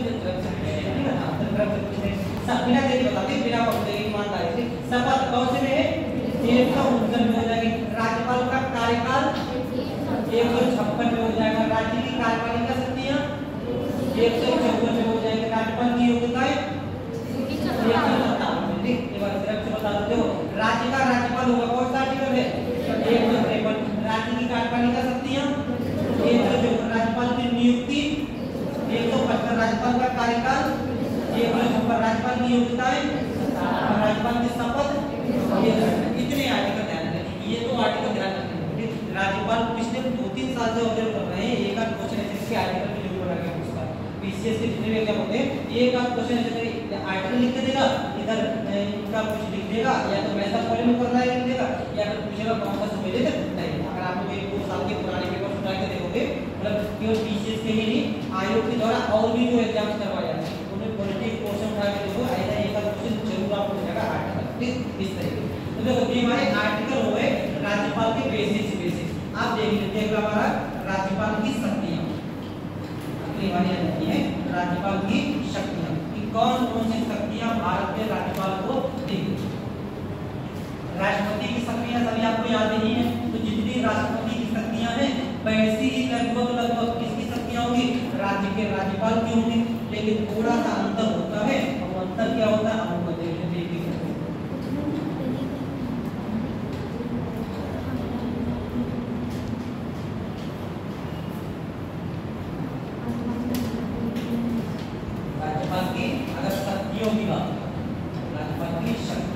कौन कौन सी राज्यपाल को शक्तियां प्राप्त होती हैं? केंद्र के राष्ट्रपति की शक्तियां ध्यान है, केंद्र के राष्ट्रपति की शक्तियां ध्यान है। पहले जगह शक्तियां लिख दे रहे हैं, फिर बता देना कौन कौन सी है, वही यहाँ पर आ जाएगी। देखो राष्ट्रपति की बात हम लोग कर रहे हैं, कार्यपालिका शक्तियां। दूसरी आ जाती है राष्ट्रपति की विधायी शक्तियां। इसी में आ जाती है राष्ट्रपति की अध्यादेश शक्तियां। यहाँ पर बहुत से आर्टिकल आपके आने वाले कॉन्सेप्ट पे लग जाएंगे आराम से। इसके राष्ट्रपति की वीटो शक्तियां, राष्ट्रपति की आपातकालीन शक्तियां, राष्ट्रपति की क्षमादान शक्तियां, और देखिए राष्ट्रपति की सलाहकारी शक्तियां, राष्ट्रपति को प्राप्त विशेष मुक्तियां, और कुछ रहेंगे और कौन सी सैन्य शक्ति में कोई खास बात, कोई तीनों शक्तियों का सर्वोच्च कमांडर होता है, बाकी उनका कितनी शक्ति है देख लेते हैं। अब देखो यही शक्तियां किसके पास होंगी? राज्यपाल के पास होंगी। तो राज्यपाल के पास और शक्तियां प्राप्त होती है। जैसे यहाँ पर राष्ट्रपति को कार्यपालिका शक्तियां प्राप्त है, ऐसी ही राज्यपाल को भी कार्यपालिका शक्तियां शक्तियों पहली शक्तियों को क्या कहते हैं? कार्यपालिका शक्ति। इन्हीं को हम लोग कहते हैं एग्जीक्यूटिव पावर्स, इन्हीं को हम लोग कहते हैं कार्यकारी शक्तियां और इन्हीं को हम लोग कहते हैं प्रशासनिक शक्तियां, चाहे कुछ भी आ जाए। इसके बाद जैसी यहाँ पर राष्ट्रपति को विधायी शक्तियां प्राप्त है, ऐसी इनको भी कुछ विधायी शक्तियां प्राप्त होती है। विधायी शक्तियां दूसरी राज्यपाल की कौन सी शक्ति हो जाएंगी? विधायी शक्तियां होंगी। जैसी राष्ट्रपति को अध्यादेश शक्तियां प्राप्त है, ऐसी ही राज्यपाल को भी अध्यादेश शक्तियां प्राप्त होती है। अध्यादेश शक्तियां ये राज्यपाल को भी प्राप्त होती है। यही मैं जरा थोड़ा सा रिपीट करके बता दो, राष्ट्रपति की अध्यादेश शक्तियां कौन से आर्टिकल 123। दूसरा बता दो सिचुएशन कौन सी होती है जो राष्ट्रपति अध्यादेश जारी करता है? संसद के दोनों सदन या एक सदन में सत्र में नाम सत्र के नाम तब क्या करेंगे? तो राष्ट्रपति अध्यादेश जारी करेंगे। अगला क्वेश्चन बता दो, अध्यादेश क्यों होता है? जब सदन फिर से आए उसका कितने समय में अध्यादेश समाप्त हो जाएगा और उसको पारित करना है? मतलब कार्य कितना? नहीं आप उस अध्यादेश जैसे पहले राष्ट्रपति अध्यादेश निकाला, संविधान समाप्त नहीं है, राष्ट्रपति ने अध्यादेश निकाला, तो अध्यादेश निकाले तब निकालेगा जब सदन सत्र में नहीं है, तभी तो निकालेगा। तो ये फिर से सदन सत्र में आएगा, तो कितने समय के बाद अध्यादेश समाप्त हो जाएगा अगर अध्यादेश को पारित नहीं किया? 6 सप्ताह। ठीक, 6 सप्ताह के बाद क्या हो जाएगा? समाप्त। ठीक, 6 सप्ताह, 6 हफ्ता होता है, 6 महीने नहीं लगा क्या? विकल्प आपको 6 महीने का मेरे ख्याल से 99% जरूर मिलेगा, लेकिन 6 महीना नहीं लगा है। कितना होता है? 6 सप्ताह होता है। ठीक, ये हमारे राष्ट्रपति का ऐसा ही हमारे किसका जाए? राज्यपाल का जाए। यहाँ पर अगली कौन सी है? राष्ट्रपति की वीटो शक्तियां। ऐसी यहाँ पर भी राज्यपाल की वीटो शक्ति। कुछ वीटो शक्ति हमारी राष्ट्रपति को प्राप्त है और कुछ वीटो शक्ति किसको है? राज्यपाल को प्राप्त है। ये हमारी संघ सूची और संवर्ती सूची के विषय पर और ये राज्य सूची और संवर्ती सूची के विषय पर वीटो शक्तियां। वीटो शक्तियों का अगली शक्ति कौन सी प्राप्त होती है? आपातकालीन शक्तियां। आपातकालीन शक्तियां राष्ट्रपति को थोड़ी ज्यादा आपातकालीन शक्तियां प्राप्त है, राज्यपाल को कम आपातकालीन शक्तियां प्राप्त है, लेकिन सही मायने में देखा जाए तो राज्यपाल को ज्यादा आपातकालीन शक्तियां प्राप्त है और राष्ट्रपति को कम। कैसे करते? राष्ट्रपति की बात करें तो फिलहाल तो 3 प्रकार के आपातकाल लगाने का अधिकार रखती है राष्ट्रपति। ठीक है, 3 प्रकार का आपातकाल लगाने का अधिकार रखते हैं और राज्यपाल केवल और केवल 1 प्रकार के आपातकाल की शक्तियां रखते हैं। कौन सा? 356। लेकिन अगर इन तीनों की बात करें तो ये तीनों राज्यपाल राष्ट्रपति की विवेकाधीन शक्तियां नहीं है, ये मंत्रिपरिषद की सलाह पर ही करेंगे, अपने आप नहीं लगा सकते। ठीक है, तो नाम लगा देंगे खाली राष्ट्रपति का, बाकी कौन करेंगे? मंत्रिपरिषद ही तो करेंगे। लेकिन 356 वाला जो राज्यों में राष्ट्रपति शासन लगता है, राज्यपाल की विवेकाधीन शक्ति होती है रिपोर्ट देना, ये मंत्रिपरिषद से पूछ के नहीं करेगा। ठीक है, उत्तर प्रदेश में पता लगे जिस वाले राष्ट्रपति शासन लगाया जाता है तो उत्तर प्रदेश के राज्यपाल मुख्यमंत्री से पूछेंगे क्या कि बताओ आप क्या राष्ट्रपति शासन लगा दें? मुख्यमंत्री कहेंगे राष्ट्रपति शासन लगा दो, तो पता ही नहीं कि वो बेरोजगार थोड़ी होना चाहिए। तो ये वाली शक्ति राज्यपाल की विवेकाधीन शक्ति होती है, जबकि राष्ट्रपति की विवेकाधीन शक्तियां नहीं होती। तो इनडायरेक्टली अगर देखा तो शक्ति किसके पास जाता है? राज्यपाल के पास, राष्ट्रपति के पास? राज्यपाल के पास जाता है। ठीक है, अगली शक्ति कौन सी हो जाती है? आपातकालीन शक्तियां। यहाँ पर राष्ट्रपति को कौन सी शक्ति प्राप्त है? क्षमादान। यहाँ पर भी राज्यपाल को कौन सी शक्ति प्राप्त है? क्षमादान। कौन सी शक्ति है? क्षमादान शक्ति। यहाँ पर राष्ट्रपति को सलाहकारी शक्तियां प्राप्त है, लेकिन राज्यपाल को ऐसी कोई सलाहकारी शक्तियां प्राप्त नहीं। राष्ट्रपति सुप्रीम कोर्ट से सलाह लेगा कौन से आर्टिकल के तहत?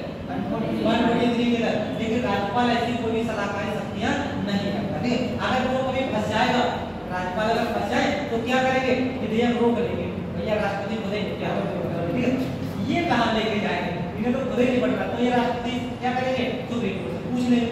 राज्यपाल जब भी फंसने की स्थिति में होता है, हमें भैया को मतलब नहीं रोक लेते हैं, राष्ट्रपति खुद ही डिसीजन ले। ठीक है, उसको क्या बोलेंगे? वीटो शक्ति।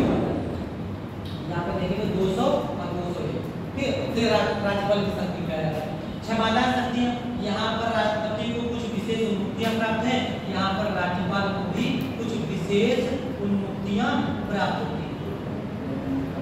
ये बता दो राज्यपाल को कौन कौन सी विशेष उन्मुक्तियां प्राप्त होती है? बता सकते हैं?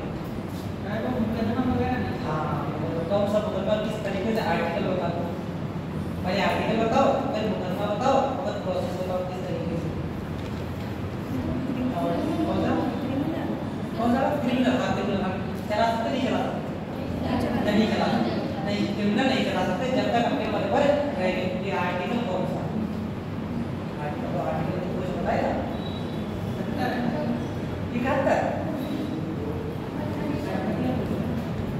130 वो तो अपील है सुप्रीम कोर्ट 32 33 34 36 अपील हो गया सुप्रीम कोर्ट।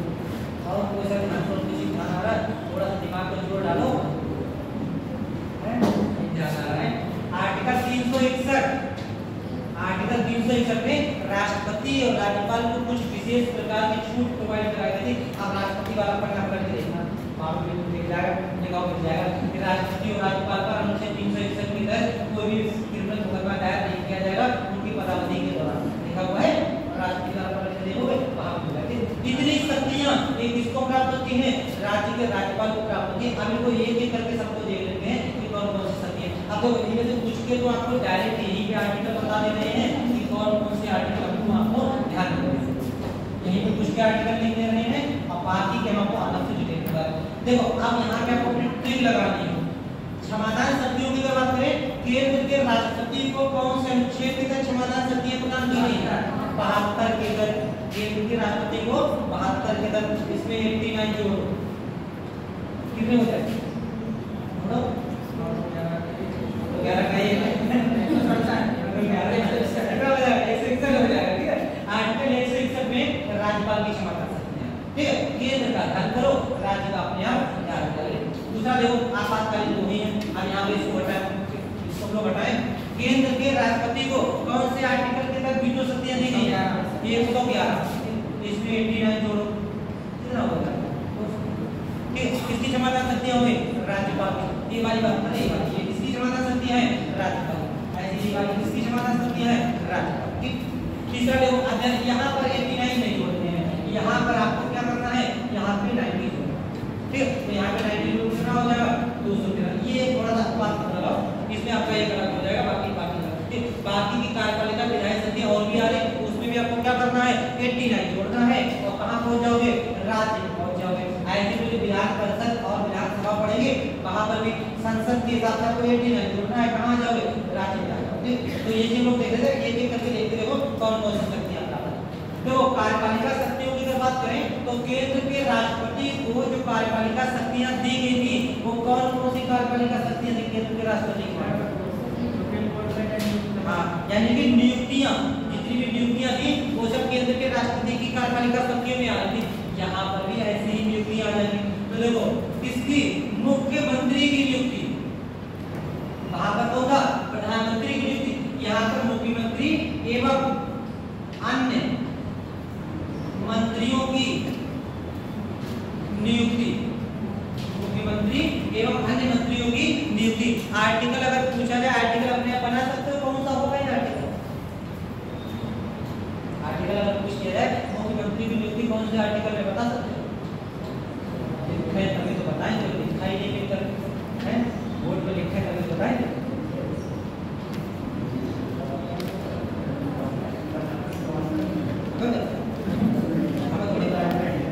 कौन से बताओ? ये बताएं कि ये मुख्यमंत्री की बात कर रहे हैं, ये मुख्यमंत्री हैं, इनके समकक्ष केंद्र में कौन होते हैं? प्रधानमंत्री होते हैं। प्रधानमंत्री से रिलेटेड 3 आर्टिकल बताए थे मंत्रिपरिषद से, कौन कौन?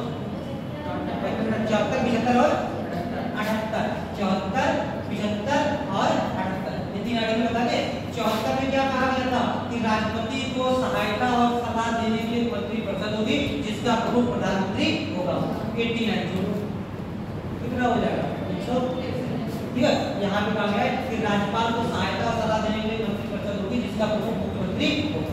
सही है, ठीक। देखो 75 में क्या कहा गया था कि प्रधानमंत्री की नियुक्ति राष्ट्रपति करेंगे, अन्य मंत्रियों की नियुक्ति राष्ट्रपति प्रधानमंत्री की सलाह पर करेंगे। 89 जोड़ो, कितना हो जाएगा? 364। तो मुख्यमंत्री की नियुक्ति राज्यपाल करेंगे और अन्य मंत्रियों की नियुक्ति राज्यपाल मुख्यमंत्री की सलाह पर करेंगे। कितना हो गया? 364 हो गया। 78 में क्या था? यहाँ पे कहा गया था प्रधानमंत्री के कर्तव्य बताए गए थे राष्ट्रपति के संबंध में, 89 जोड़ो, कितने हो जाएंगे? 1, 6, 7, 167 से जुड़ा है, 8, 167 में क्या बताया गया है? मुख्यमंत्री के कर्तव्य बताए गए, ठीक है। बस सेम बिल्कुल आपको केंद्र का ध्यान रखना है और केंद्र का ध्यान रखिए, अपने यहाँ राज्य में पहुंच जाओगे आराम से, किसी तरीके की कोई दिक्कत नहीं होगी। बस ये ध्यान रखना है केंद्र में प्रधानमंत्री होगा, राज्य में मुख्यमंत्री होगा, केंद्र में राष्ट्रपति होंगे, यहाँ कौन होंगे? राज्यपाल। और जितना आपको चेंज करना है, तो मुख्यमंत्री एवं अन्य मंत्रियों की नियुक्ति कौन से आर्टिकल में है? 164 में। अगला देखो, अगला हमारा कौन सा है? राज्य के महाधिवक्ता की नियुक्ति। राज्य के महाधिवक्ता की नियुक्ति कौन करते हैं? राज्यपाल करते हैं। बता सकते हो कौन सा आर्टिकल होगा महाधिवक्ता का? 165 सही है?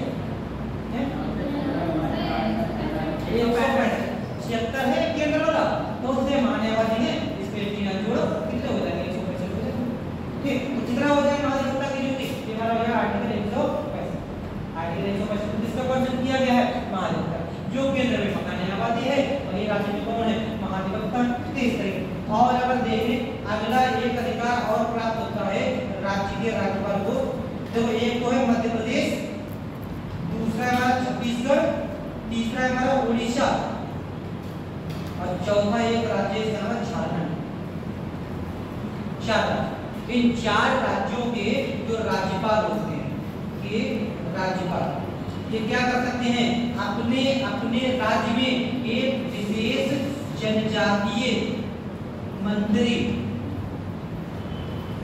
की नियुक्ति या फिर कर सकते मंत्री और इसके साथ जनजातियों के कल्याण के लिए एक अधिकारी की नियुक्ति ये कर सकते हैं कौन? राज्यपाल। 4 ही राज्य हैं जिनको विशेष अधिकार दिए गए हैं। जैसे हमारे उत्तर प्रदेश है, उत्तर प्रदेश में जनजातीय मंत्री होगा वो जरूरी नहीं है, हो भी सकता है, नहीं भी हो सकता है। लेकिन 4 राज्यों में जनजातीय मंत्रालय जरूर होगा। ये कौन डिसाइड करेगा?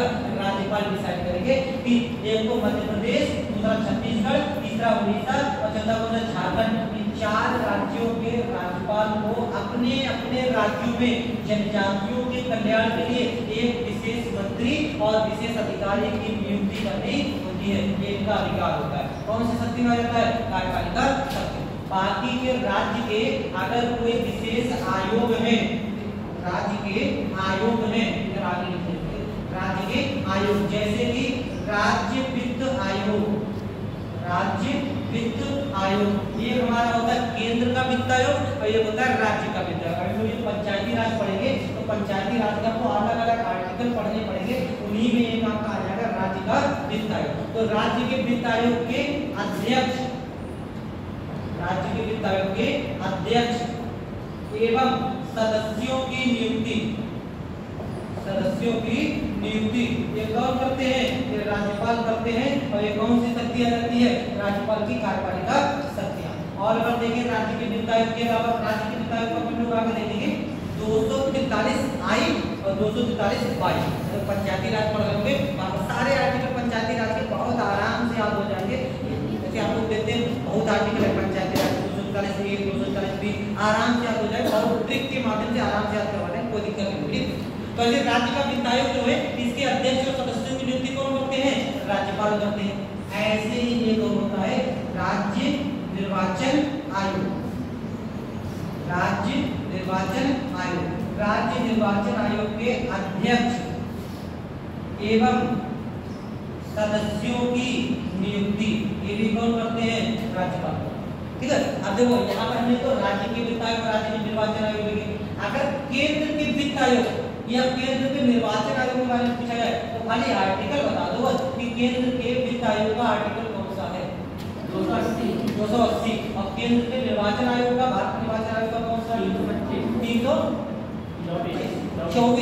324 में है। ठीक है, भारत का निर्वाचन आयोग। अब एक क्वेश्चन बता दो, राज्य का निर्वाचन आयोग, जैसे हम एक क्वेश्चन बना के आपको फ्रेम करके दे रहे हैं, उसका आंसर होगा।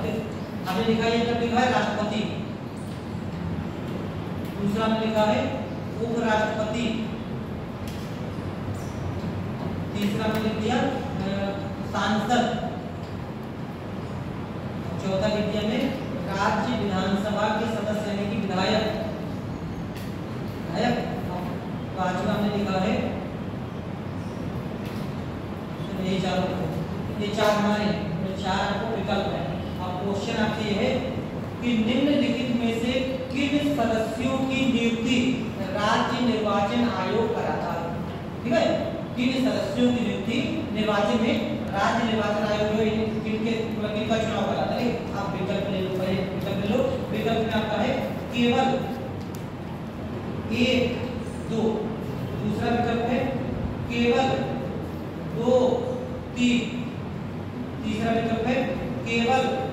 4 और चौथा विकल्प है इनमें से कोई नहीं। अब क्वेश्चन फिर से सुनो, ठीक है? क्वेश्चन फिर से हमारा है निम्नलिखित में से किनकी नियुक्ति और किनका निर्वाचन राज्य निर्वाचन आयोग के द्वारा कराया जाता है? अब नीचे विकल्प आपका है, आप बताओ इनमें से किनका निर्वाचन राज्य विधायक और मोटा विधायक और विधायक सही है। और बाकी कैसे न्यूट्रल तो किसी तरफ नहीं बोलेंगे, सब खाली बच्चों को पता ही नहीं, 4 में से कोई सा नहीं पूछ रहे हैं तो कल सही हो गया तो बाकी बताओ हम लोग कैसा है विधायक या नोटा विधायक। किसी का भी राज्य के निर्वाचन आयोग के द्वारा नहीं कराया जाता, ठीक है? राज्य के निर्वाचन आयोग के द्वारा किसका इलेक्शन कराया जाता है? पंचायती राज और नगर पालिका, ठीक है? बाकी सबका कौन कराता है? भारत निर्वाचन आयोग कराता है। वोट देने जाते हैं, वोट में पर्ची मिलती है तो पर्ची में जितने भी होंगे सबका क्या है? भारत निर्वाचन आयोग। कोई से लोगो बना हुआ होता है, ऐसे करके 3 लोग बने होंगे, भारत निर्वाचन आयोग ऐसे करके लोग है 3 लोग होते वोट देने के लिए जाते हैं। तो ये क्या होता है कि भारत निर्वाचन आयोग कराता है, इसमें से किसी का भी राज्य का निर्वाचन आयोग नहीं। ये नहीं सोचना विधायक राज्य के होते हैं तो राज्य निर्वाचन आयोग कराता है, ठीक है? नहीं कराता, ठीक है? ये ध्यान रखना, इन सबका निर्वाचन कौन कराता है? भारत का निर्वाचन आयोग कराता है। राज्य का निर्वाचन आयोग केवल और केवल लोकल बॉडी गवर्नमेंट्स यानी कि पंचायती राज और नगर पालिका इनके चुनाव होता है, ठीक है? अब ये चीज ध्यान रखना है, केवल और केवल लोकल बॉडी गवर्नमेंट्स के लिए चुनाव कराता है भारत राज्य का निर्वाचन आयोग। बाकी जितने भी निर्वाचन है वो कौन कराता है? केंद्र का निर्वाचन करता है, ठीक है? ऐसे राज्य के वित्त आयोग की अगर बात करें, जैसे आपको आर्टिकल 280 बताया, 280 में क्या करते हैं? जो हमारा केंद्र का वित्त आयोग होता है फाइनेंस कमीशन, ये क्या करता है? जितना भी रेवेन्यू कलेक्ट हुआ, जितना भी राजस्व आया, इस राजस्व में से केंद्र का कितना हिस्सा होगा और राज्य का कितना हिस्सा होगा, इसको क्या कर दिया जाता है? सेंटर और स्टेट्स के बीच विभाजित कर दिया जाता है। तो केंद्र का कितना हिस्सा होगा, राज्य का कितना हिस्सा होगा, ये कौन डिसाइड करेगा? ये भारत का वित्त आयोग डिसाइड करता है। और यही ये सिफारिश करता है कि स्टेट्स को जो पैसा मिलेगा इसमें से किस स्टेट को कितना पैसा मिलेगा, ठीक है? ये सब कौन डिसाइड करेगा? भारत का वित्त आयोग। जो राज्य का वित्त आयोग है ये क्या डिसाइड करता है? ये डिसाइड करेगा कि जो राज्य का राजस्व है उस राजस्व में से कितना पैसा राज्य सरकार के पास रहेगा और कितना पैसा लोकल बॉडी गवर्नमेंट को मिलेगा, फिर पंचायतों को कितना पैसा जाएगा, नगर पालिकाओं को कितना पैसा जाएगा, ये सब कौन डिसाइड करेगा? राज्य का वित्त आयोग, ठीक है? तो अभी इन लोगों ने यहाँ पे थोड़ा थोड़ा सा डिस्कस कर दिया निर्वाचन आयोग वित्त आयोग क्या काम करते हैं। हम लोग ये बॉडीज देख रहे होंगे कॉन्स्टिट्यूशन और कहाँ पे सब चीजें डिटेल में आएंगी, ठीक? तो ये चीज जानना है कि राज्य का वित्त आयोग के अध्यक्ष सदस्य और निर्वाचन आयोग के अध्यक्ष सदस्य राज्य वाले, ये कौन नियुक्त करता है? राज्यपाल। अगर केंद्र का होता तो कौन नियुक्त करता? राष्ट्रपति। बातें क्लियर थी? तो ये चीज हमारी ये आ जाती है राज्यपाल की कार्यपालिका शक्ति। इसके अलावा राज्य का कोई अन्य आयोग है, राज्य का कोई अन्य आयोग है, उसके अध्यक्ष और सदस्यों की नियुक्ति कौन करता है? राज्यपाल करता है। अन्य आयोग में आपके कौन कौन से आ जाएंगे? जैसे मेरे राज्य महिला आयोग है, राज्य हमारा अल्पसंख्यक आयोग है या राज्य मानवाधिकार आयोग है, इनके सबके अध्यक्ष और सदस्य इसके बारे में किए जाएंगे राज्यपाल। क्लियर की बात है कि बाकी और बहुत से पदाधिकारी राज्य में नियुक्त नहीं होते। जैसे हमने देखा यहाँ पर कैट भी नहीं होगा, यहाँ पर कुछ न्यायालय के न्यायाधीश भी नियुक्त नहीं किए जाएंगे, वो सब कौन करते हैं? राष्ट्रपति। इतनी चीजें आपको जानने के राज्य की कार्यपालिका शक्ति होती है, राष्ट्रपति। क्लियर की बात? हटा दे दीजिए सब, इसको हटा दो।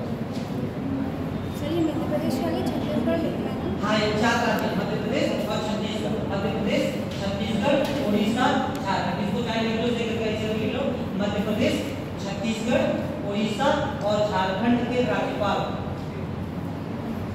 अपने राज्यों में जनजातियों के कल्याण के लिए एक विशेष अधिकारी या मंत्री की नियुक्ति करेंगे।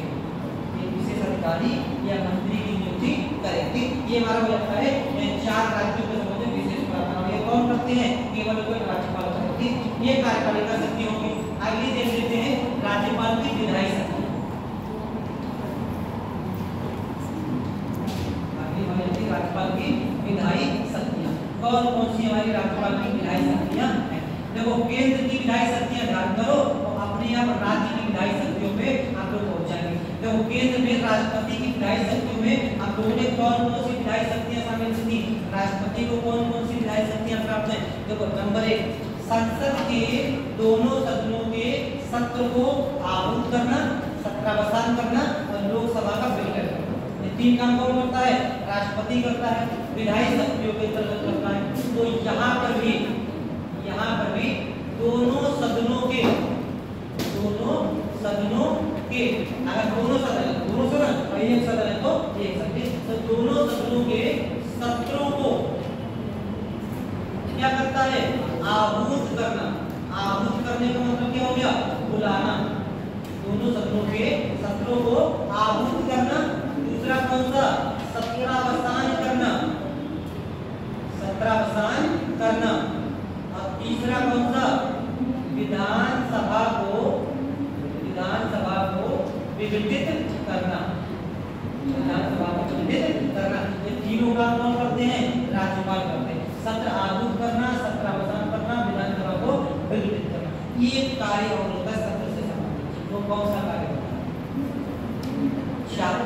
ये कार्य और होता है सत्र से संबंधित तीनों के बाद राज्यपाल को प्राप्त नहीं होता। संयुक्त बैठक राज्य का होता है, तो नहीं यहाँ राज्य का होता है स्थगित करना। एक और आता कौन सा, स्थगित करना। तो स्थगित करने का अधिकार राज्यपाल को प्राप्त नहीं होता। स्थगित करने का अधिकार अधिकारी को प्राप्त होता है, स्थगित करने का अधिकार। तो सत्र की शुरुआत करना ये राज्यपाल करता है, सत्र को समाप्त करना ये राज्यपाल करता है, और सदन को ही विघटित करना। सदन कौन सा, विधानसभा, इसको विघटित कर देना ये अधिकार किसके पास प्राप्त होता है, राज्यपाल को प्राप्त होता है। ये उसकी विधायी शक्तियों के अंतर्गत आ जाता है। यहाँ पे दोनों सदन लिखे, अगर दोनों नहीं होंगे तो कितने होंगे, ये एक सदन होगा। ठीक, और देखो विधायी शक्तियों में अगला कौन सा अधिकार आता है। देखो हमने बताया केंद्र में राष्ट्रपति क्या करते हैं, राज्यसभा में कुछ सदस्यों को नॉमिनेट करते हैं। कितने सदस्य, 12 सदस्य करते हैं। किस आधार पे करते हैं, साहित्य, कला, विज्ञान, समाज सेवा, 4 आधारों पर राष्ट्रपति क्या करते हैं, राज्यसभा में 12 सदस्यों को नॉमिनेट करते हैं। केंद्र में जो राज्यसभा है ऐसी राज्य में कौन होती है, विधान परिषद होती है। लेकिन यहाँ पर राज्यपाल की शक्तियाँ राष्ट्रपति से थोड़ी सी अलग होती है। कैसे अलग होती है, तो विधान परिषद की कुल सदस्य संख्या के 1/6 सदस्य, 1/6 सदस्य। वहां पर फिक्स है 12, यहाँ पर फिक्स नहीं है 1/6। हर राज्य की अलग अलग होगी। जहाँ पर विधान परिषद के जैसे सदस्य होंगे उसके 1/6 सदस्यों को राज्यपाल क्या करते हैं, मनोनीत करते हैं। राज्यपाल मनोनीत करते हैं। एक तो यहाँ पर चेंज कौन सा है, एक तो ये चेंज है, वहां पर 12 है और यहाँ पर विधान परिषद की टोटल सदस्य संख्या के 1/6 सदस्यों को क्या करते हैं, मनोनीत करते हैं। एक तो ये चेंज है। और दूसरा क्या चेंज है, अगर आधार की बात करें कि किस आधार पर राज्यपाल ऐसे सदस्यों को मनोनीत करेंगे, आधार बताया गया है साहित्य, कला, विज्ञान, समाज सेवा, एक और है इसको कहते हैं सहकारी आंदोलन। सहकारी आंदोलन ये चेंज, ठीक है। राष्ट्रपति से कितना चेंज हो गया कि राष्ट्रपति राज्यसभा में 12 सदस्यों को नॉमिनेट करते हैं, ये विधान परिषद में 1/6 सदस्यों को नॉमिनेट करते हैं। दूसरी राष्ट्रपति के लिए आधार 4 है, साहित्य, कला, विज्ञान और समाज सेवा। राज्यपाल के लिए आधार 5 है, साहित्य, कला, विज्ञान, समाज सेवा और सहकारी आंदोलन। अब ये सबका मतलब समझते क्या होता है, जितनी वाली शब्दावली है ये 5, इन 5 शब्दावली का मतलब समझते क्या होता है। साहित्य में विशेष योगदान, किसी ने कोई बढ़िया किताब लिखी, कोई अच्छा प्राइज मिल गया किसी तरीके का, तो साहित्य के क्षेत्र में अच्छा योगदान हो गया। कला के क्षेत्र में किसी भी क्षेत्र में फिल्म इंडस्ट्री में कोई अच्छा कार्य कर देखा, या फिर वो कौन है, देखा नॉमिनेट किया गया, जब नॉमिनेट किया गया, हाँ वो भी सब नॉमिनेट ही है, तो ये सब किस क्षेत्र में है, कला के क्षेत्र में। या फिर सचिन तेंदुलकर, वो भी क्या है, कला के क्षेत्र में नहीं है। फिर विज्ञान के क्षेत्र में किसी ने कोई बढ़िया सा आविष्कार कर दिया, और आविष्कार करने के बाद उनको क्या कर दिया, नॉमिनेट कर दिया। किसी तरीके का आविष्कार कर सकते हैं, जैसे मान लीजिए किसी ने आविष्कार कर दिया कि लो आज से बाइक में पेट्रोल नहीं डलाना पड़ेगा, पानी से चलेगी। अब वास्तव में चलने ऐसी कोई बड़ी बात थोड़ी है, टेक्नोलॉजी ऐसी आ सकती है। ऐसी मान लीजिए अगर टेक्नोलॉजी आ गई तो हमारे फायदे हो जाएंगे, हमारा बहुत ज़्यादा फायदा हो जाएगा। लेकिन तब तक बता देंगे, तब तक हमारा हो जाएगा नुकसान हो जाएगा, तब तक सारे पेट्रोल खत्म हो चुका होगा। तो ये क्या हो जाएगा, विज्ञान के क्षेत्र में ऐसा कोई जरूरी थोड़ी है, हो सकता है। हम लोग अभी साइंस देखो, साइंस में बहुत अपार तबाह है। हम लोग अभी ऐसा समझते हैं कि अरे ऐसा तो हो ही नहीं सकता, फिर लेकिन ऐसा कुछ जरूरी हो ही ना पाए। भाई कौन था, मोहम्मद तुगलक, उसको पागल घोषित कर दिया, क्या क्यों घोषित कर दिया, इसीलिए तो घोषित कर दिया कि 14वीं शताब्दी का है, 21वीं शताब्दी का सोचता है, तो पागल तो घोषित करेंगे करें। अभी हम लोग यहाँ पर हैं, हम लोग पता लगे ऐसे नॉर्मल सब लोग बैठे हुए, हम लोग यहाँ पे करें कि हाँ थोड़े समय बाद ऐसा होगा कि ना वहाँ पे कोई बैठा होगा, ना यहाँ पे कोई बैठा, यहाँ पे कोई खड़ा होगा, ऐसी क्लास चलेगी, आराम से क्लास हो जाएगी, कुछ नहीं है यहाँ से थोड़ा सा ये सोचेंगे। लेकिन ऐसा हो सकता है, ऐसा हो सकता है। टेक्नोलॉजी बहुत आगे तक जा चुकी है। 1950 में भारत आजाद को किसी ने सोचा होगा कि यहाँ पे बैठे हुए हैं और बिना किसी जान पहचान के अमेरिका में आराम से फेसबुक के माध्यम से जुड़ जाए, आज हो गया भी हो गया यूट्यूब माध्यम। तो ये सब क्या है, साइंस के क्षेत्र में। समाज सेवा के क्षेत्र में जैसे कल आपको कोई एनजीओ खोल दिया जाए, कोई एनजीओ खोल दिया, ये क्या है, समाज सेवा ही है। फिर ऐसे क्षेत्र में कोई सहकारी आंदोलन क्या होता है, सहकारी आंदोलन, सहकारी कोऑपरेटिव, ऐसा कोई आंदोलन चलाना जिससे पूरी कम्युनिटी को फायदा हो, किसी व्यक्ति विशेष का फायदा नहीं, पूरी कम्युनिटी का फायदा। जैसे हमारे नर्मदा बचाओ आंदोलन है, वो चिपको आंदोलन, ये समझे, तो इसमें किसी एक व्यक्ति विशेष का फायदा था, पूरी कम्युनिटी के लिए था, पूरी कम्युनिटी के लिए था। तो ऐसा जिन लोगों ने चलाया उसको क्या कहते हैं, सहकारी आंदोलन। सुंदरलाल बहुगुणा वगैरह लोग थे, तो ये सब कैसे हैं, सहकारी आंदोलन में आए। जिनने ऐसे क्षेत्र में काम किया होगा बढ़िया, तो क्या कर सकते हैं, विधान परिषद में राज्यपाल नॉमिनेट कर सकते हैं। जितनी विधान परिषद की कुल तरह से संख्या होगी उसकी 6 लगभग एग्जाम्पल तौर पर ऐसे समझ लो, जैसे मान लीजिए उत्तर प्रदेश की बात कर रहे हैं, तो उत्तर प्रदेश में विधान परिषद के कितने सदस्य होते हैं, 100 होते हैं। ठीक, तो 100 का 1/6 निकालो, 16 लगभग 16 सदस्य, ये तो आएगा नहीं, लगभग 16। ठीक, तो यानी कि उत्तर प्रदेश में लगभग 16 सदस्यों को राज्यपाल नॉमिनेट करता है, बाकी अपने चुन के लोगों को देखें कैसे करके चुनेंगे। ये आ जाती है राज्यपाल की विधायी शक्ति में। और देखो राज्यपाल की विधायी शक्ति में और कौन कौन सी शक्तियां आ जाती हैं, आपको फिलहाल तो नहीं है, लेकिन हम लोग देख देखते हैं कि वो क्या है। देखो जैसे कि राज्यपाल के राष्ट्रपति के बारे में पढ़ा था कि राष्ट्रपति क्या करते हैं, अब तो नहीं करते, पहले करते थे, लोकसभा में 2 एंग्लो इंडियन को नॉमिनेट कर सकते थे। ऐसे ही अगर राज्यपाल की अगर बात करें तो राज्यपाल विधानसभा में अधिकतम 1 एंग्लो इंडियन को क्या कर सकते थे, नॉमिनेट कर सकते थे।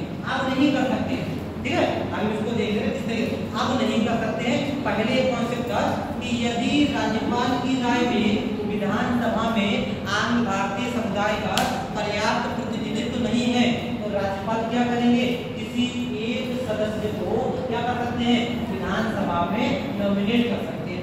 ये कॉन्सेप्ट हटा दिया गया है, संविधान संशोधन होगा 104 का संविधान, 104वें संविधान संशोधन अधिनियम के द्वारा 2019 में ये कॉन्सेप्ट हटा दिया गया। आपको ध्यान क्या रखना है, ध्यान ये रखना है कि विधानसभा में 1 को करते थे और लोकसभा में 2 को करते थे। ये संविधान संशोधन ध्यान रखना है, कौन सा, 104, ये आर्टिकल ध्यान रखना है। आर्टिकल भी आपको पता है राष्ट्रपति बड़ा बता है आर्टिकल, यहाँ पर आपको 5 आर्टिकल बता दूंगी, 5 आर्टिकल बता दूंगी।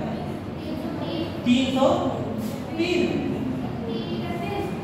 331 सब होगा, पहला कौन सा है, 330 या 331, 330 आपका 331 पहला, 331 और बताओ 332, 332 चलो चाहो 333 का बड़ा है, 334 आपका 334 आपका है 334 333 क्या है कंफ्यूज है आप कंफ्यूज हो गए। देखो अब कौन कौन से आर्टिकल है 330 331 332 333 और 334 ये 5 आर्टिकल है हमारे टोटल। ठीक है 5 आर्टिकल टोटल है। अब ये 5 के 5 आर्टिकल देख लो कहां कहां पर कौन कौन से एक्टिव। इन दोनों की बात करें ये दोनों कहां हैं संसद में, ये संसद में लोकसभा होने वाली लोकसभा। इन दोनों की बात करें ये दोनों हमारे कहां हैं राज्य विधानसभा विधानसभा इसमें है। और 334 में इनकी समय अवधि दी गई कि कितने समय तक ये वाला आरक्षण रहेगा। ठीक तो देखो 333 ये किसके लिए है एससी एसटी के लिए। 332 ये किसके लिए है एससी एसटी के लिए।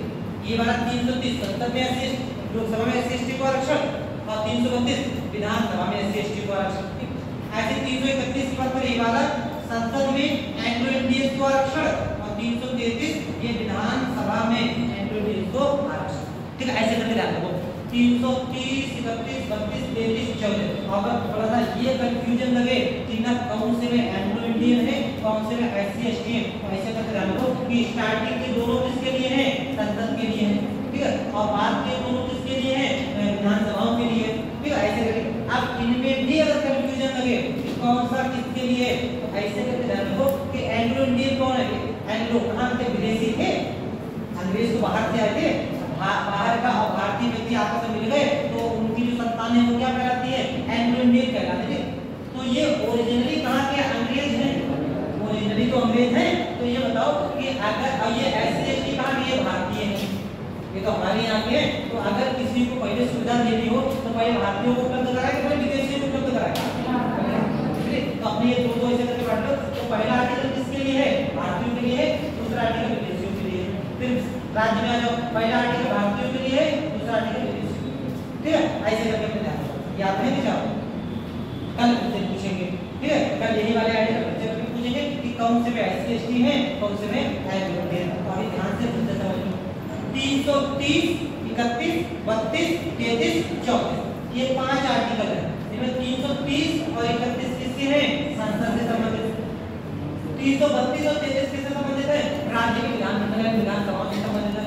इनमें पहला आर्टिकल एससी एसटी दूसरा आर्टिकल एंग्लो इंडियन। ठीक है ऐसे इन दोनों में पहला आर्टिकल एससी एसटी दूसरा आर्टिकल कौन सा एंग्लो इंडियन। मतलब पहले भारतीयों के बारे में सोचेंगे बाद में विदेशियों के बारे में। ठीक है ऐसे कर ध्यान रखो। 334 में क्या कहा गया है इनकी समय अवधि दी गई है एससी एसटी को आरक्षण मिलता है लेकिन एंग्लो इंडियन का आरक्षण कर दिया गया है। ठीक तो ये हो जाती है राज्यपाल की वाली क्या हो जाती है विधायी सत्ता। पहला पॉइंट दोनों सदनों के सत्रों को आहूत करना सत्रावसान करना और विधानसभा का विघटन करना ये तो ये शक्ति। दूसरा विधान परिषद की कुल सदस्य संख्या के 1/6 सदस्यों को राज्यपाल मनोनीत करते हैं और मनोनीत करने का आधार कौन सा है साहित्य कला विज्ञान समाज सेवा और सहकारिता 5 आधार होता है। अगला पॉइंट आर्टिकल 333 के तहत ध्यान रखना है कौन से में है आर्टिकल 333। आर्टिकल 333 के तहत राज्यपाल विधानसभा में अधिकतम एक एंग्लो इंडियन को नॉमिनेट कर सकते थे। अब ये कॉन्सेप्ट हो गया है अंतम कौन से संविधान संशोधन द्वारा 104वां संविधान संशोधन अधिनियम वर्ष 2019 इसके द्वारा आगे कॉन्सेप्ट कर दिया गया है सब। ठीक है ये चीज इतनी हो जाती है राज्यपाल की विधायी शक्तियां। और अगर राज्यपाल की विधायी शक्तियों की अगर बात करें तो इन्हीं विधायी शक्ति में कौन सी शक्ति निकल के आती है अध्यादेश शक्ति निकल के आती है। अध्यादेश अभी अलग से देख रहे हैं। फिर बस ये बता दो कि जो हमारे सत्र हैं सत्र कितने संचालित किए जाते हैं कितने सत्र चलते हैं 3 कौन कौन तीनों क्रम से बताओ। पहला बजट दूसरा मानसून तीसरा तीन हमारे सत्र चलते हैं। 2 सत्रों के बीच मैक्सिमम कितना समय हो सकेगा 6 माह। ठीक है यानी कि एक सत्र समाप्त हुआ और दूसरा सत्र पूरा तो बीच में मैक्सिमम 6 महीने का ही समय दिया जाएगा इससे ज्यादा समय नहीं दिया जाएगा। इस आधार पर एक वर्ष में न्यूनतम कितने सत्र बुलाए जा सकते हैं 2। ठीक है क्योंकि जैसे मैंने ये वाला सत्र हुआ 6 महीने के गैप दे दिया तो दूसरा हो गया तो तीसरा बुलाने के लिए 6 महीने का सत्र गैप दे दे तो अगला साल शुरू हो जाएगा। ठीक है तो एक साल में मैक्सिमम 2 ही सत्र हो सकते, मिनिमम 2 ही सत्र बुलाए जाएंगे। इस मैक्सिमम, इससे ज्यादा नहीं बुलाया जा सकते। अगर 6 महीने का गए तो तीसरा सत्र आ ही नहीं पाएगा, तब तक साल अगला स्टार्ट हो जाएगा। तो ये वाला फिर 6 महीने ही हो गए, फिर ये वाला 6 महीने ही हो गए, फिर यहाँ तक आते तो 6 महीने हो जाएगा। तो समय कितना हो जाएगा? 6 या 18 यानी 1.5 साल।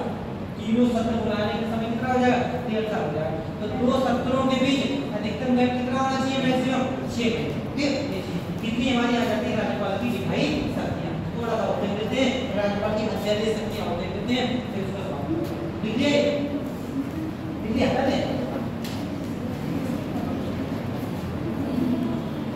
राज्यपाल की अध्यादेश शक्तियां और देख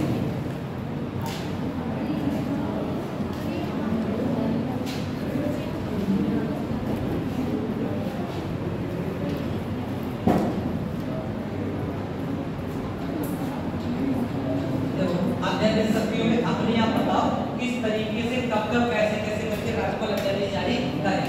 हम जो बात पूछे कोई बात बता देना। अध्यादेश शक्तियों की तो आर्टिकल हम भी बता दे रहे हैं। आर्टिकल कौन सा है? 213। ठीक है, आर्टिकल केंद्र का कौन सा? 123, राज्य का कौन सा हो जाएगा? 213। अब अगला क्वेश्चन ये बता दो कि अध्यादेश जारी कौन करता है? राज्यपाल जारी करेंगे। 213 के तहत अध्यादेश कौन जारी करेंगे? राज्यपाल जारी करेंगे। तीसरी बात ये बता दो कौन सी परिस्थितियों में राज्यपाल अध्यादेश जारी कर सकते हैं? परिस्थितियां बता दो। जब दोनों सदन या एक सदन, ठीक है, जब परिस्थितियां बताई गई हैं जब दोनों सदन या एक सदन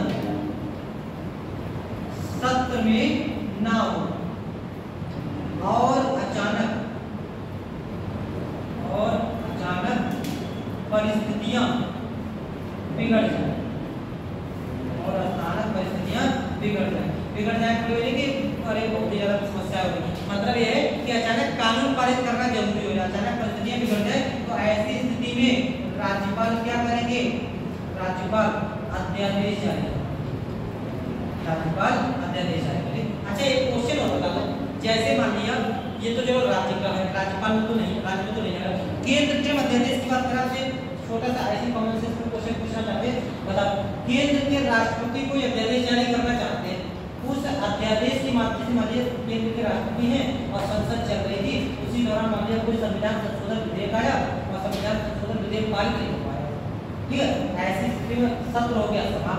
अब प्रधानमंत्री ने सोचा आप अध्यादेश लेके आओ और संविधान संशोधन अधिनियम जो पारित नहीं हुआ उसको अध्यादेश के माध्यम से पारित करवा देते हैं। कर सकते हैं सर? कर सकते हैं? बता सही है? मतलब अध्यादेश के माध्यम से संविधान संशोधन कर सकते हैं? बाद में पारित तो करवाना ही पड़ेगा। हाँ, टेम्परेरी तौर पे उस समय के संविधान संशोधन कर सकते हैं। मतलब समझ बात का क्या कहना है? हम ये कहना चाहते हैं कि अध्यादेश सीधा सबसे बहुत बात ऐसे समझो कि अध्यादेश के माध्यम से संविधान में संशोधन किया जा सकता है। कोई संविधान संशोधन में लाया जा सकता है, नहीं लाया जा सकता? अध्यादेश से नहीं लाया जा सकता। बताओ लाया जा सकता है? सही है, लाया जा सकता है, नहीं लाया जा सकता? दो ही विकल्प है, यस नो, इसके अलावा तीसरा ही और बुला रखते थे कि बाद में पारित कराना। हाँ, बाद में पारित तो कराना ही कराना पड़ेगा। अध्यादेश मतलब टेम्परेरी तौर पे संविधान में संशोधन कर सकते हैं, नहीं कर सकते? अध्यादेश के माध्यम से कर सकते हैं, नहीं कर सकते? अपना बताओ, कर सकते हैं, नहीं कर सकते? नहीं कर सकते। अध्यादेश केवल और केवल साधारण विधेयक से संबंधित होता है, अध्यादेश संविधान संशोधन विधेयक नहीं लाया जा सकता। ठीक है, ध्यान रखना है। आर्टिकल 368 के तहत जो प्रक्रिया होती है इसको अध्यादेश के माध्यम से नहीं कर सकते, ये अलग प्रोसेस है, अध्यादेश अलग प्रोसेस। ठीक है, तो ध्यान रखना है कि संविधान संशोधन में कुछ क्वेश्चन भी हुआ है, साथ कर लिया करो ऐसे ही अध्यादेश की तरह कोई संविधान संशोधन कर सकते क्वेश्चन आ जाता नहीं आया था कुछ ध्यान देकर। अब ध्यान रखो अध्यादेश के माध्यम से संविधान में संशोधन नहीं करते। साधारण विधेयक जो होते हैं, साधारण विधेयक टाइप के जो विधेयक होते हैं उनको अध्यादेश के माध्यम से कर सकते हैं, संविधान संशोधन विधेयक नहीं कर सकते। ठीक है, ये चीज तो राज्यपाल के बारे में बात करें तो आर्टिकल कौन सा है? 213। पारित कौन करेगा? राज्यपाल। और परिस्थितियां कौन सी होती हैं? जब दोनों सदन या एक सदन सत्र में ना हो और अचानक परिस्थितियां बिगड़ जाए तो राज्यपाल अध्यादेश जारी कर सकते हैं। ठीक, अब देखो राज्यपाल ने अध्यादेश जारी कर दिया, जब ये सदन फिर से सत्र में आएंगे, सदन पुनः सत्र में आने पर, जब सदन पुनः सत्र में आएंगे तब क्या किया जाएगा, तब इस अध्यादेश को अगर पारित कर दिया जाए, अगर इस अध्यादेश को पारित कर दिया जाए तो ये क्या बन जाएगा, ये परमानेंट कानून बन जाएगा। ठीक है, अगर इसको पारित कर दिया सदन में। दूसरी बात, अगर सदन ने इसको खारिज कर दिया, सदन ने इसको खारिज कर दिया तो अध्यादेश हो जाएगा यहीं पे समाप्त। ठीक है, अगर सदन ने इसको खारिज कर दिया। और तीसरा विकल्प, अगर सदन ने कुछ नहीं किया, कुछ ना किया, तो ना तो पारित कर रहे हैं ना खारिज कर रहे हैं, तो क्या होगा,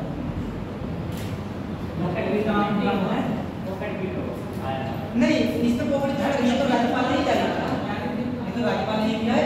अगर सदन जारी करता फिर राज्यपाल के पास आता है विधेयक होता तब इसको पॉकेट विटो करते, ये तो अब सदन के पास है, सदन करे, सदन के पास विटो है, होगी तो उसकी जो होती है मतलब वैलिडिटी, हां उसका क्षमता की तो होती है। हां, तो हमारे कहने में ये कि अगर कुछ ना करे तो क्या होगा, ये समाप्त हो जाएगा। कितने समय के बाद, 6 सप्ताह के बाद। ठीक है, अगर कुछ नहीं किया तो ये अपने यहाँ 6 सप्ताह में समाप्त हो जाएगा। कुछ अगर नहीं किया तो 6 सप्ताह में अपने यहाँ समाप्त हो जाएगा, इसलिए कुछ भी नहीं करना। ठीक, ये होता है हमारा राज्यपाल का अध्यादेश। ठीक है, क्लियर दिखा दे। तो अध्यादेश से सारे के सारे कॉन्सेप्ट को बता दिए। ध्यान रखना है, अध्यादेश के माध्यम से किसी विशेष ऐसे आर्टिकल 368 टाइप के विधेयक को ले जा सकते हैं। ठीक है, या फिर मान लिया कोई ऐसा प्रस्ताव वगैरह, प्रस्ताव वैसे ही जाते केवल कोई अधिनियम से संबंधित ही होते हैं।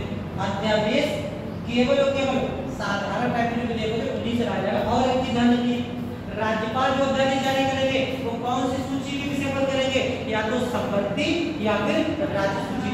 राष्ट्रपति अगर होंगे तो या तो संघ सूची या संपत्ति सूची, ये संघ सूची पर नहीं कर सकते, वो राज्य सूची पर नहीं कर सकते। ये चीज ध्यान रखिए। जैसे मान लिया पुलिस से संबंधित अगर कोई अध्यादेश लाना है तो पुलिस से संबंधित अध्यादेश को लेके आएगा, राज्यपाल लेके आएंगे, क्योंकि पुलिस कौन सी सूची का विषय है, राज्य सूची का। ठीक है, इतनी चीजें आपको राज्यपाल के बारे में ध्यान रखनी है। राज्यपाल की और शक्तियां बची हुई हैं, ये शक्तियां कर। ठीक है,